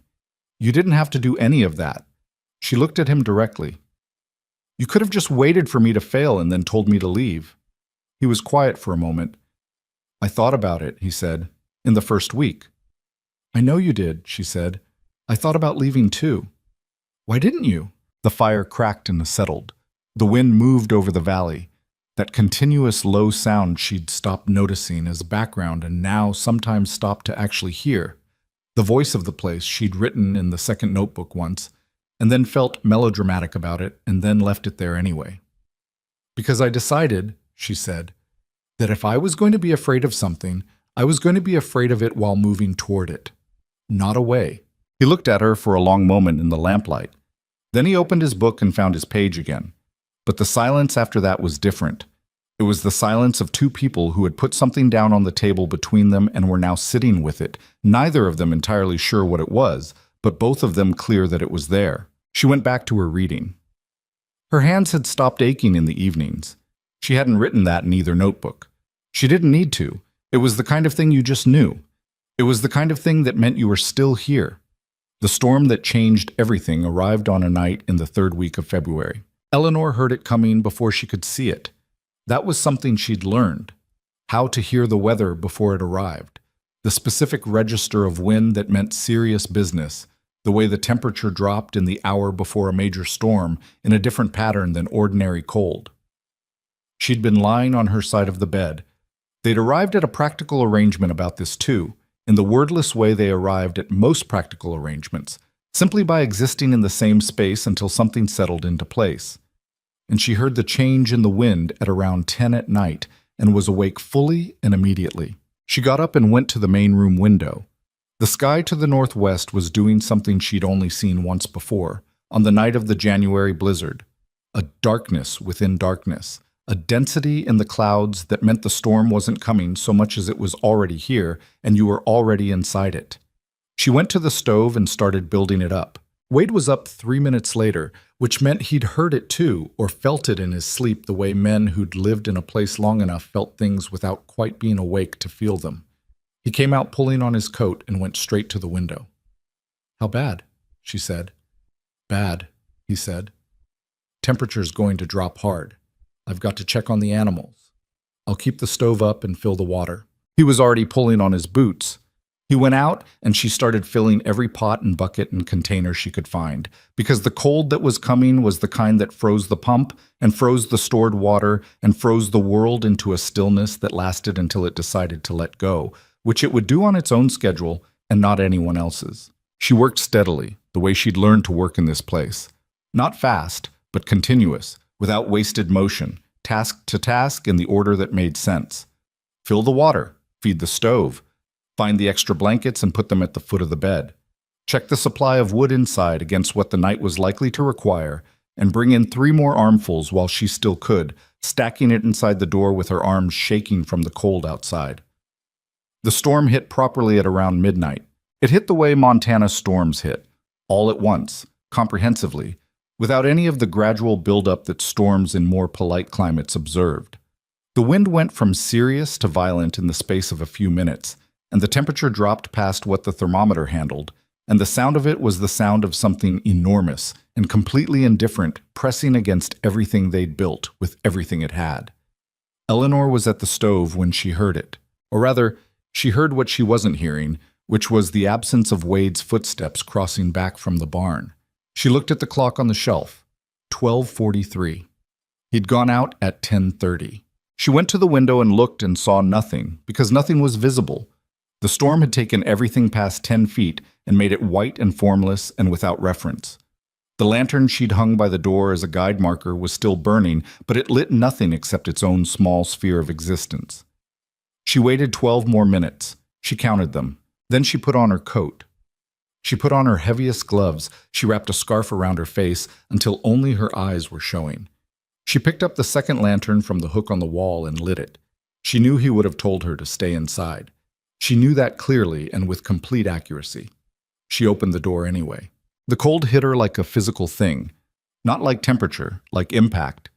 She bent into the wind and moved along the path toward the barn, which she couldn't see but knew by direction, by the number of steps, by the rope guide she'd noticed Wade stringing between the cabin and the barn back in November, and hadn't fully understood the purpose of until this precise moment. She followed the rope with one gloved hand and the lantern in the other, and the wind took everything else. She found the barn door by falling against it. Inside was immediately different, still cold, brutally cold, but the wind was cut and the noise dropped from overwhelming to manageable, and in the shift of sensory input she could hear the animals, and she could see by the light of her lantern and the one still burning on the post, the inside of the barn. Wade was in the far stall. He was on his knees in the straw beside a cow, one of the dairy cows, the largest one, a 7-year-old animal they'd been watching for 2 weeks because she was late in her pregnancy and running difficult. And the cow was down on her side and the calf was coming, and from the angle of Wade's shoulders and the tension in his whole body, she understood immediately that it was wrong. She crossed the barn at something between a walk and a run. He heard her and looked up, and his face was the face of a man who was frightened and working hard to not show it, which on Wade Mercer looked like extreme focused stillness. "I told you to stay inside," he said. "I know," she said. "What do you need?" "Light," he said immediately. Hold it still and don't let it drop. She took a position beside him and held the lantern at the angle he needed and braced her arm against the stall post to keep it steady. What followed was close to an hour. She had no frame of reference for what Wade was doing. The mechanics of it were outside anything she'd observed or learned. But she understood the shape of it, which was a man using everything he knew against a situation that didn't care what he knew. The calf was turned wrong. He worked to correct it with hands that were already cold from 2 hours in the barn, his voice low and continuous, talking to the cow in the tone you used for animals in distress, a low, steady murmur that wasn't words so much as sound. She'd heard him use that tone before in the barn, and it had always struck her as intimate, as something he kept for animals because they couldn't hear the things he didn't say and wouldn't judge him for the things he did. She held the lantern. Her arm ached from the angle within 15 minutes. She shifted her weight without moving the light. The cold in the barn was deep and patient, and sat in her feet first, then her knees, then crept upward through her coat with the methodical persistence of something that had all the time in the world. Her free hand was in her coat pocket, and she moved the fingers periodically to keep feeling in them. The cow made sounds she didn't want to describe. Wade made no sound except the murmur, and occasionally a word to her. Move the light left. Hold it there. Don't move. She didn't move. At some point, she'd stopped tracking time and was operating purely in the present, in the specific reality of the stall and the animal and the light and the cold.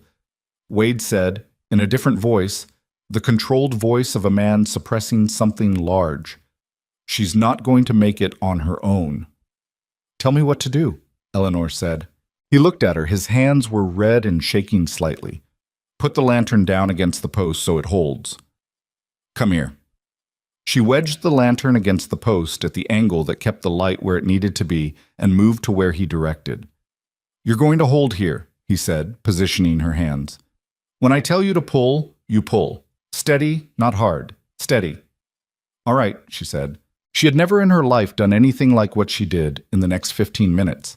She did it without thinking about whether she was capable of it, because thinking about whether she was capable of it was a luxury that didn't exist here in this stall, in this storm, with this animal and this man's hands guiding hers.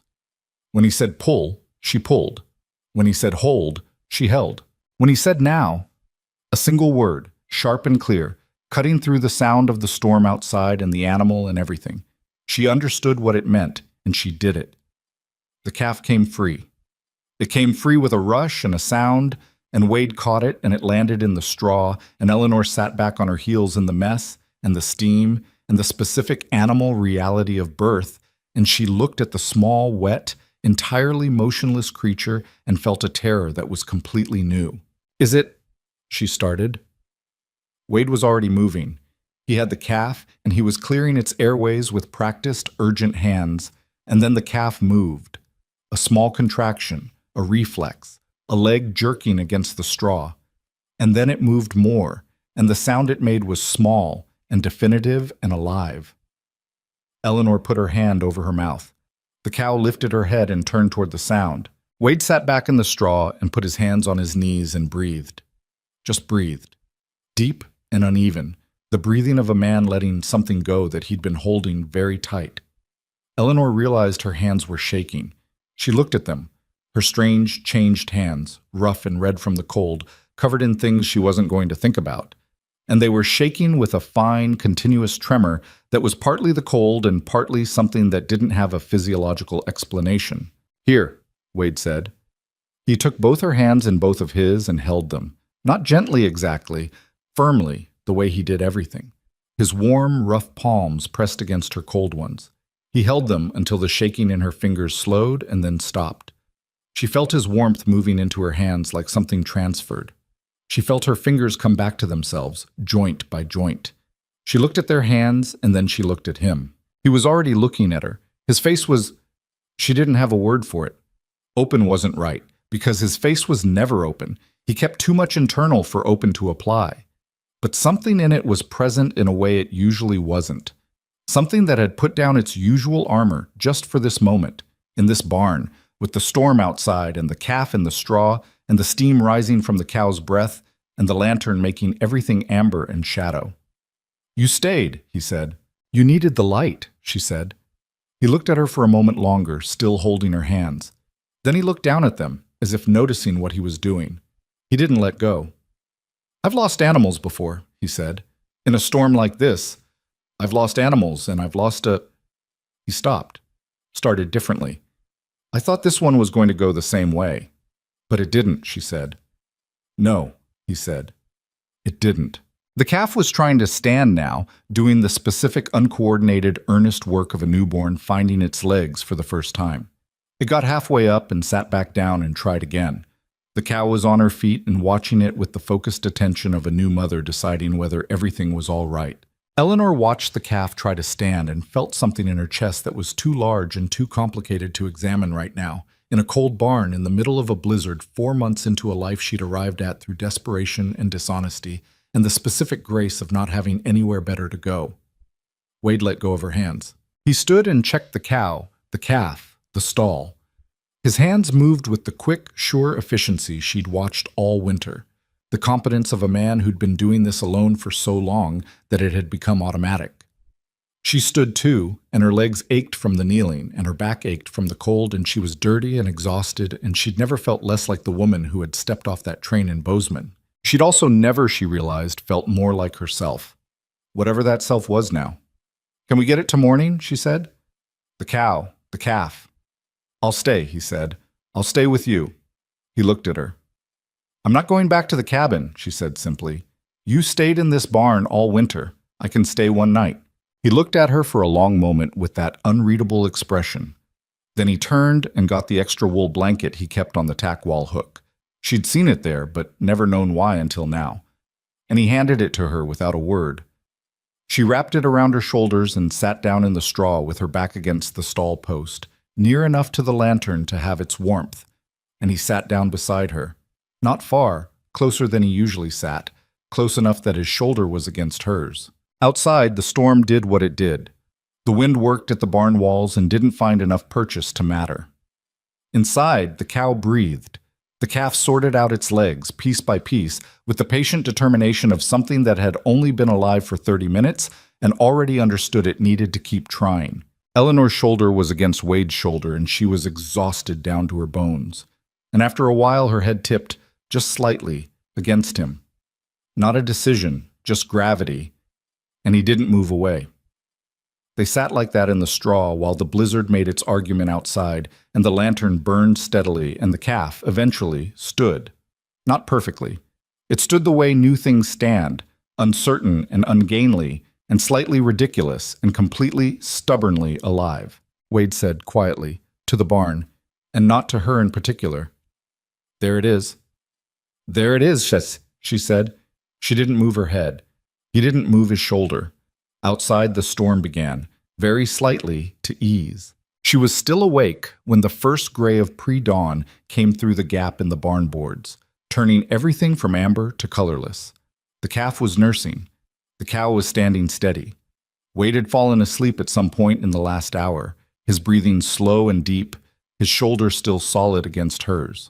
Eleanor looked at this calf and the cow and the cold morning light coming through the gaps, and thought about what had been true before last night and what was true now, and whether those were the same things or different things. She decided they were different.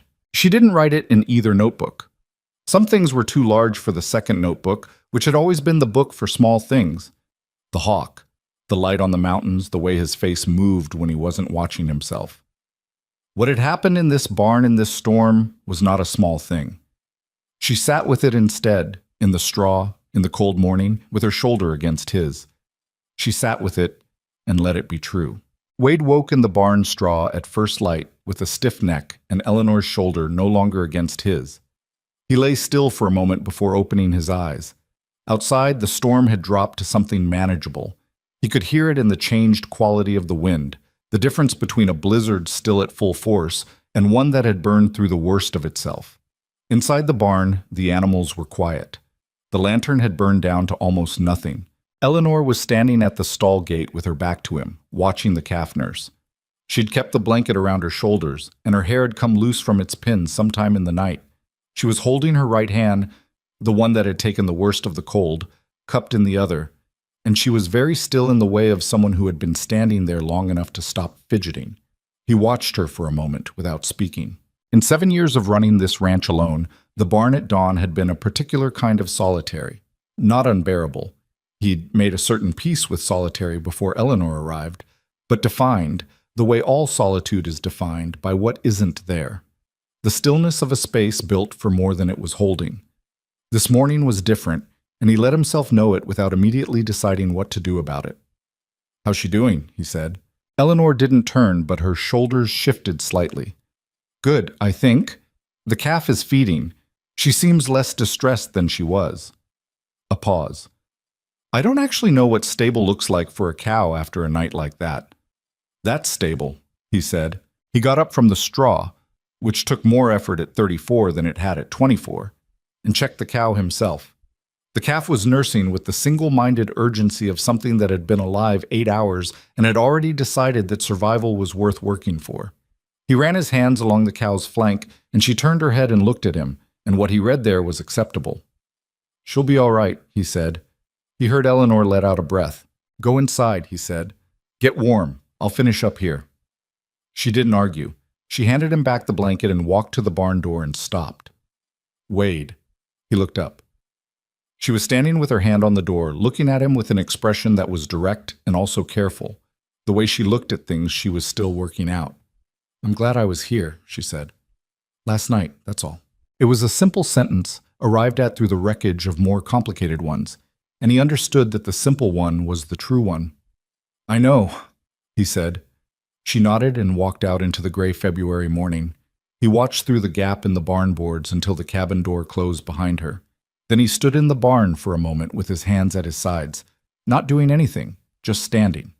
Then he went back to work. Spring arrived the way Montana springs arrived, not gently, but with the aggressive energy of a season that understood it had limited time.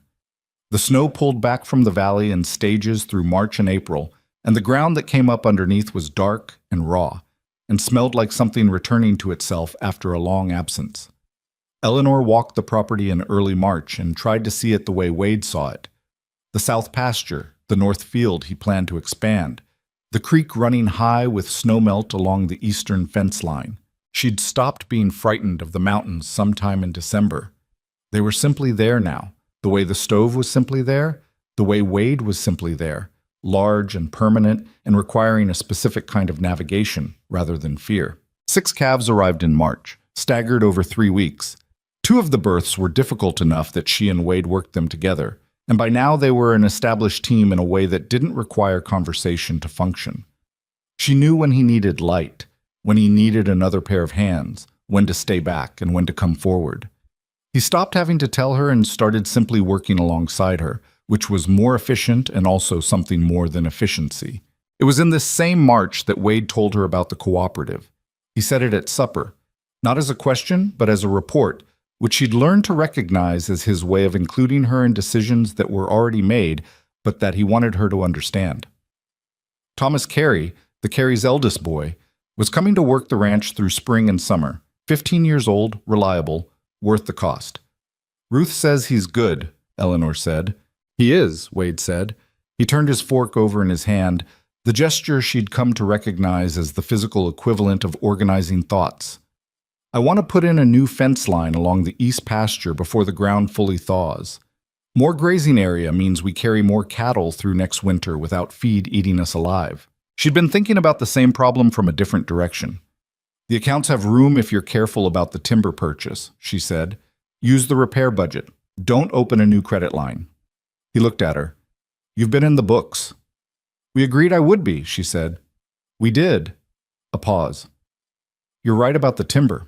She was right about the timber because she'd spent an afternoon in late February going through the ledgers with a pencil and the first notebook open beside her, working the numbers the way her father had taught her, without optimism, accounting for what was likely to go wrong as well as right. She'd left her notes in the margin for Wade to find. "I'm going to town Tuesday," she said. "I want to talk to Clara Hendricks about cooperative buying, timber and seed. If we're not the only ones purchasing, we might get better prices."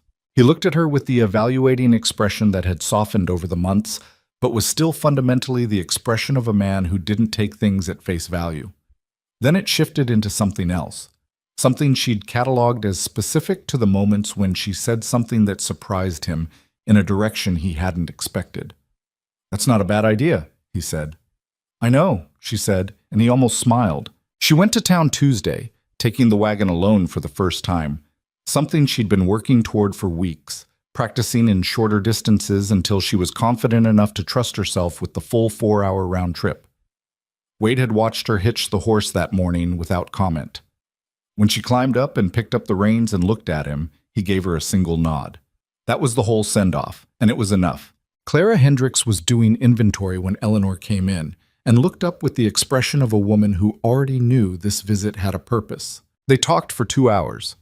By the time Eleanor left, 3 ranches in the valley had agreed to pool their spring timber and seed purchases, with Clara coordinating. The savings would be modest but real, 10 to 12%, Clara estimated, and on the scale of a struggling ranch, 12% was not nothing. It was a heifer. It was a season's worth of fence repair.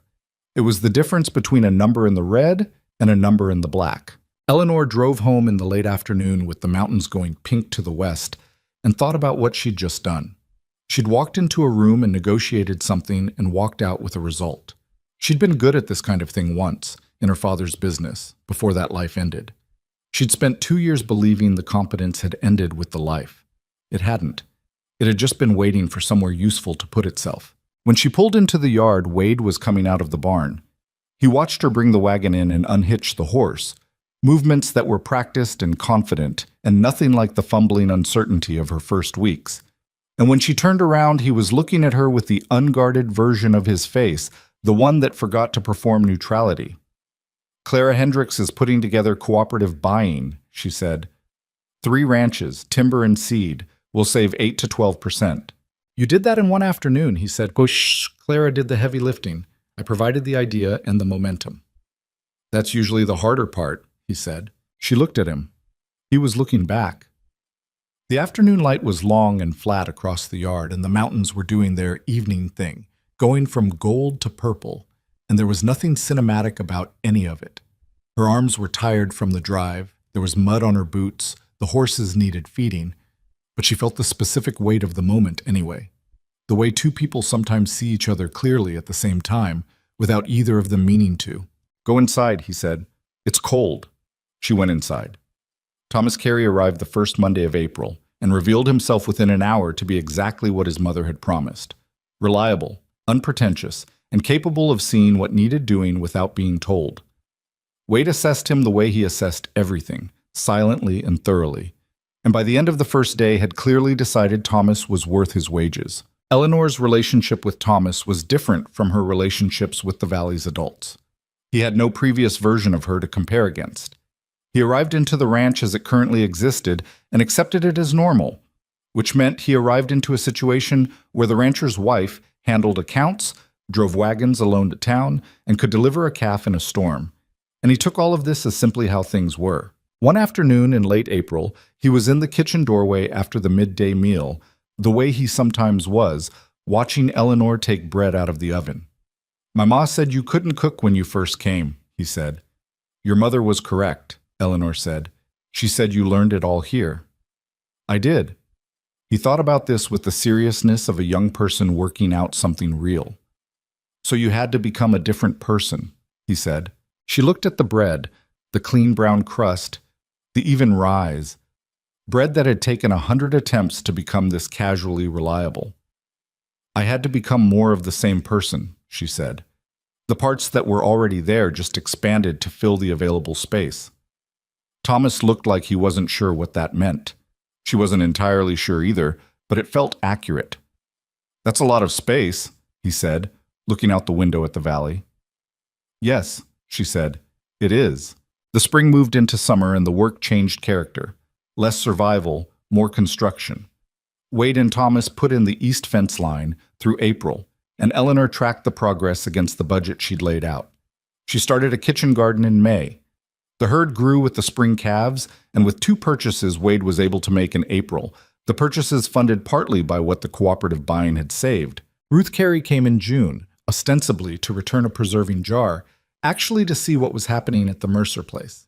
Eleanor recognized this with the clarity of someone who had been paying attention to this valley's social mechanics for 8 months. Ruth didn't make unnecessary trips. She sat at the table with coffee and looked around the cabin with the frank inventory of someone who had been here before and was taking account of differences. There were differences. The rug was new, made over the winter from worn-out clothing, larger and better anchored than the one it replaced. The window had curtains, sewn imperfectly but functioning. The shelf held books and preserved goods, and the carved horse, and the accumulation of objects that gave a room the quality of being inhabited rather than merely occupied. Ruth turned her coffee cup in her hands. "You're different," she said. "I should hope so," Eleanor said. "I mean from last October, when you got off that train." She drank her coffee. "Adler told me about it. Said you had silk gloves and the face of a woman who had just made a terrible mistake." "She wasn't wrong," Eleanor said. "And now?" Eleanor looked out the window at the June Valley, green and wide, the mountains in their permanent positions, Thomas visible as a small figure in the north field, the sound of Wade's hammer somewhere beyond the barn. "Now I'm here," she said. Ruth nodded, as if Eleanor had confirmed something already worked out. "My husband said last week that Mercer's place looks more like a going concern than it has in years." Eleanor thought about the account books, the calves, the seed purchased at 12% less than last year, the fence line that was already earning its keep. "We've had a good spring," she said. "You've had a good winter," Ruth said. "Good spring is just the payoff." After Ruth left, Eleanor stood in the middle of the main room and looked at it. Same cabin, same walls, same roof that still needed attention on the east side, but different in the way that mattered, in the quality of a place that had been argued into life rather than simply endured. One evening in August, they were on the porch after supper, a habit that had developed in the warm months. The valley was going through its evening colors, the mountains moving from gold to purple to the dark blue that preceded night. Wade was quiet beside her, which was normal, which meant he was thinking rather than absent.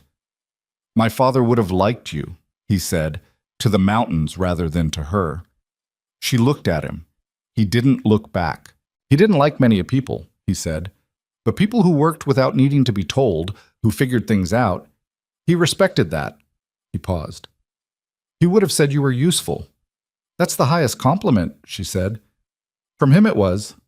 She looked back at the valley. "I'd like to think he'd look at all this and think you'd done all right." Wade was quiet for a moment. "I think he'd say we'd done all right," he said. She looked at him. He was still looking at the mountains. "Yes," she said. "We." The words sat between them in the August evening, plain and solid and sufficient. Not a new word. They'd been using it for months. But she heard it differently tonight, with the weight of everything that had accumulated behind it. A winter. A birth in a freezing barn. The accounts spread on the table between them. A shelf that leaned slightly left. A valley that had watched and made up its mind. She reached over and put her hand on top of his where it rested on the porch rail. He turned his hand over and held hers. Not a declaration, not a resolution. Just two people sitting in the growing dark with the valley going quiet around them and the year's work behind them and more work ahead, and the specific, unadorned truth that what they had built together was worth the building. She didn't write it in either notebook that night. Some things were too large for the second notebook, which had always been the book for small things. The hawk, the light on the mountains, the way his face moved when he wasn't watching himself.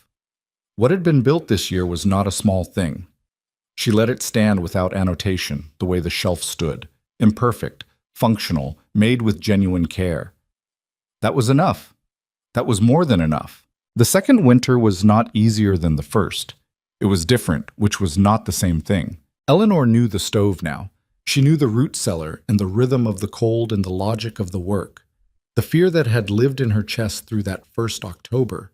The specific terror of a woman operating far beyond the edges of her competence was largely gone. But the cold was the same cold. February came back with the same gray relentlessness, and the moments when the temperature dropped past what the thermometer handled, those moments were not improved by familiarity. You just met them differently. You met them as someone who had been through it once and come out the other side, which was a different stance than terror, but was not the same as comfort. What changed was the quality of the work itself. The first year, everything had required conscious effort. Each task demanded her full attention because she was still learning the task. The second year, the task became background, became the structure of the days rather than the content of them. And inside that structure, there was room for something else. Room to think ahead. Room to notice things beyond immediate survival. She used that room to look at the ranch clearly. The account books told a story that was improving but incomplete. The herd was growing. The cooperative buying arrangement she'd set up through Clara Hendricks had saved them real money in that first spring and continued to do so. It had expanded to 5 ranches by the second year without much effort on anyone's part, simply because a working idea attracted people who needed it. The debt to the Bozeman lending office was smaller than it had been. But smaller was not gone, and gone was the only number that meant the ranch was truly theirs. She told Wade this on a January evening, the 2nd January, sitting across from him at the table with the ledgers open between them. "We need 2 more good years," she said. "Maybe 3 if we have another bad winter." "I know the numbers," he said. "I want to make sure we're building towards something specific," she said. "Not just surviving towards something vague." He looked at her. "What's the difference?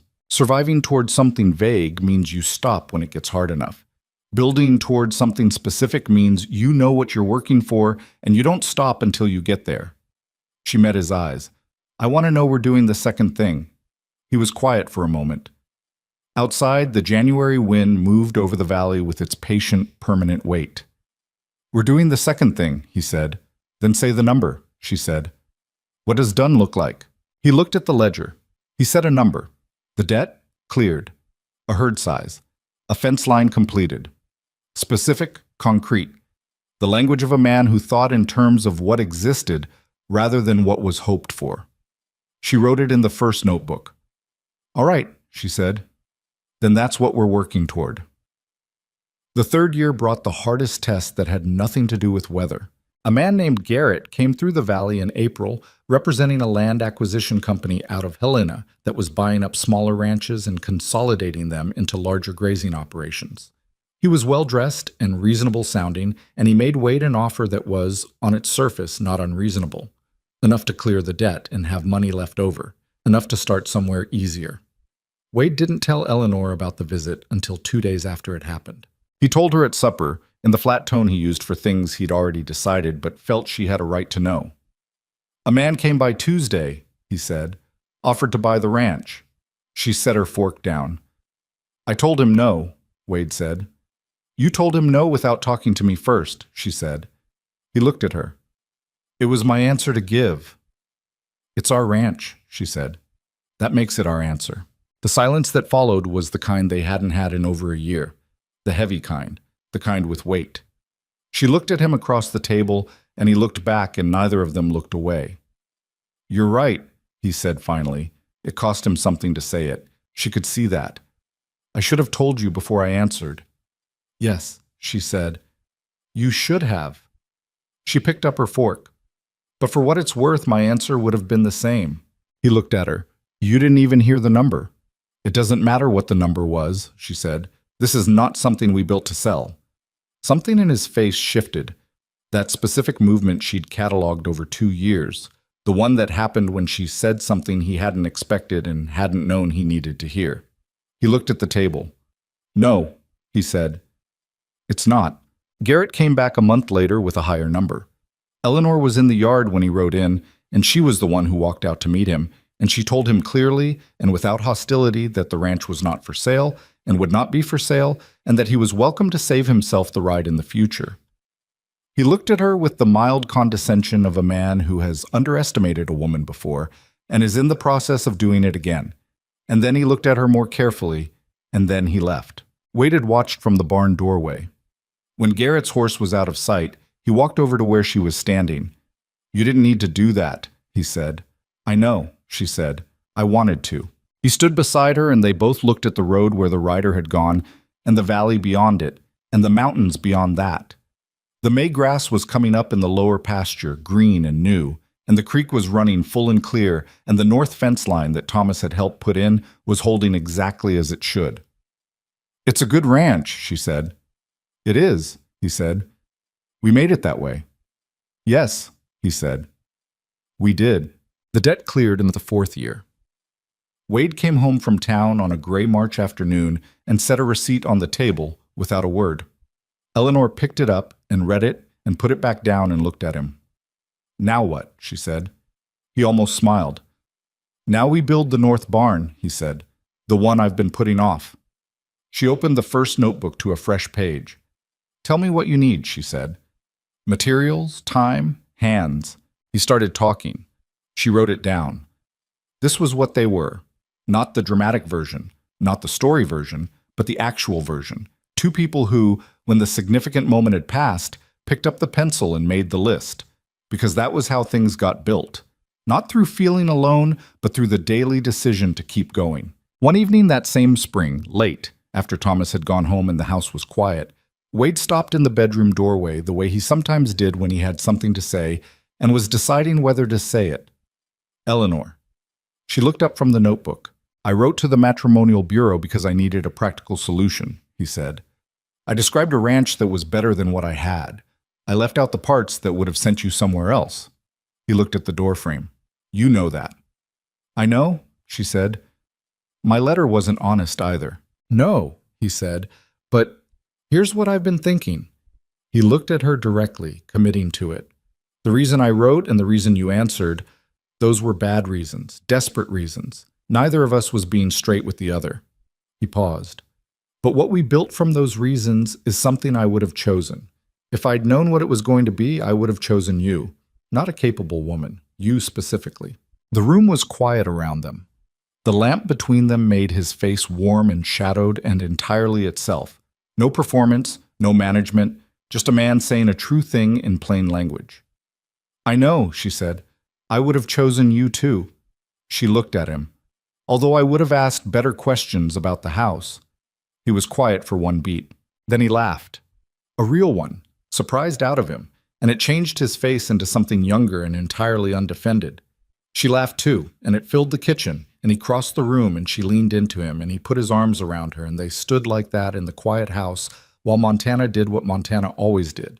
When enormous and cold and indifferent outside, full of stars, not caring about the small warm light in the window of one ranch in one valley.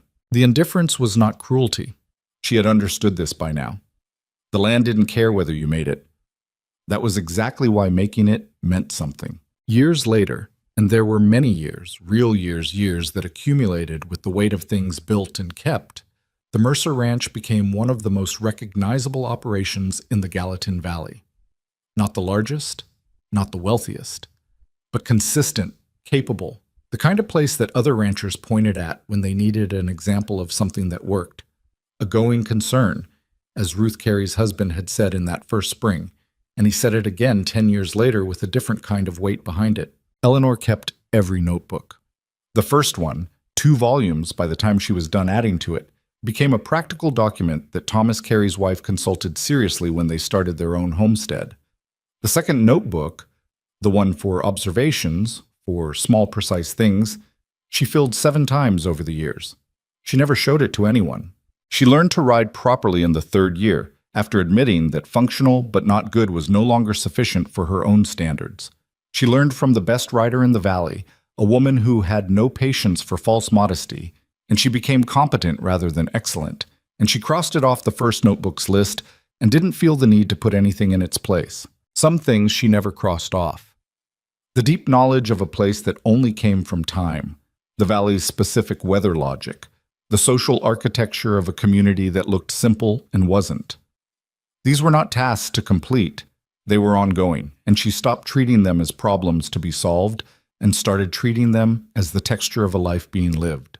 In the fall of their 10th year, a young woman pulled a wagon into the yard on an October afternoon. She was perhaps 24, dark-haired, dressed wrong for the climate, shoes too thin, coat too light. She stood in the yard and looked at the valley and the mountains with an expression Eleanor recognized in her body before her mind caught up with it. She pulled off her gardening gloves and walked over. The young woman's name was Alice Pearson. She'd come in on the train that morning, headed to a homestead 12 miles east, and the people in town had sent her here. "They said you'd know what to tell someone who was new," she said. Eleanor looked at her for a moment, at the wrong shoes and the good eyes and the specific quality of someone who was frightened and not planning to let the frightened part win. Come inside, Eleanor said. I'll put coffee on. They sat at the table, the same table marked by 10 years of use, and Eleanor told her the truth. Not the comfortable version, the actual version. It's going to be harder than you think, she said. Even if you've prepared yourself for hard, it will be harder than that. Alice was very still. The land doesn't negotiate, Eleanor said. It doesn't care about your intentions or your effort or what you left behind to get here. It only cares what you do when you're here. She looked at her hands wrapped around the coffee cup, the Montana hands, calloused and capable, and nothing like the hands that had stepped off the train 10 years ago. And that turns out to be clarifying. Were you frightened? Alice asked. When you came? Every day for months, Eleanor said. Does it stop? The frightened part mostly stops. The part where things go wrong in ways you couldn't predict. That doesn't stop. You just stop being frightened of being frightened. She looked at Alice directly. You find out that fear is not the thing that determines what happens. What you do with it is. Alice looked at the bookshelf against the wall. The crooked one, the one that had never been fixed. And at the notebooks on the desk, and the carved horse on the shelf, and the room that had the quality of a place built up slowly by people who meant it. How did you learn everything you needed to know? She asked. I made a list, Eleanor said. I started at the top. I didn't skip the hard things. She paused. And I had someone who taught me without making me feel like a fool for needing to be taught. That part mattered more than I expected. Wade came in for the midday meal while Alice was still there and sat down and ate and said the minimum, which was him, which was normal. Alice watched him the way new people watched Wade, trying to take his measure, uncertain what to make of the quiet. Eleanor had done the same thing once at the same table 10 years ago.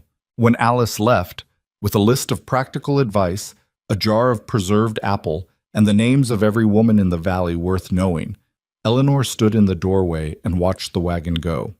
Wade came up behind her. She'll be all right, he said. I think so, Eleanor said. She has good eyes. He stood beside her for a moment, both of them looking at the road where the wagon had gone. The October Valley was doing its October thing, the light going low and golden, the mountains already carrying their first new snow above the tree line, the whole enormous landscape settling into itself before winter. Same time of year you came, he said. 10 years ago tomorrow, she said. He was quiet for a moment. Do you ever think about it? The train? The first night? Sometimes, she said. I burned the cornbread. You burned everything, he said. I did, she agreed, and you ate it without saying a word. It seemed like the right thing to do, he said. She looked at him. He was looking at the valley with the expression she knew best, the one that wasn't performing anything, that was simply a man looking at the place he'd chosen and finding it sufficient. Finding it, after everything, enough. She thought about the woman on the train with the soft hands and the letter full of lies, and the specific desperation of someone who had run out of options and was calling it a choice.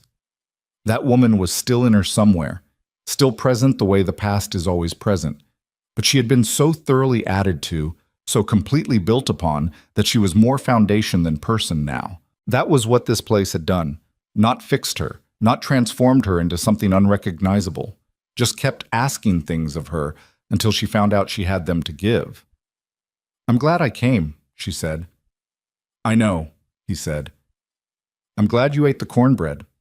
He made a sound that was almost a laugh. It was terrible, he said. It was, she said. I got better. You did, he said, at that and everything else. They stood in the doorway of the cabin that was nothing like what either of them had advertised and everything they had, and the valley held its breath before the first hard cold, the way it did every year, the way it would go on doing long after they were gone. She reached over and took his hand. He held it. That was the whole of it. That was the truth that had been hidden inside the lie. Not a grand revelation, not a dramatic arrival at happiness, but this. Two people standing in a doorway they'd built together, holding on, looking at a world that didn't care whether they made it. They had made it anyway. That was enough. That had always been enough. Sonnet 4.6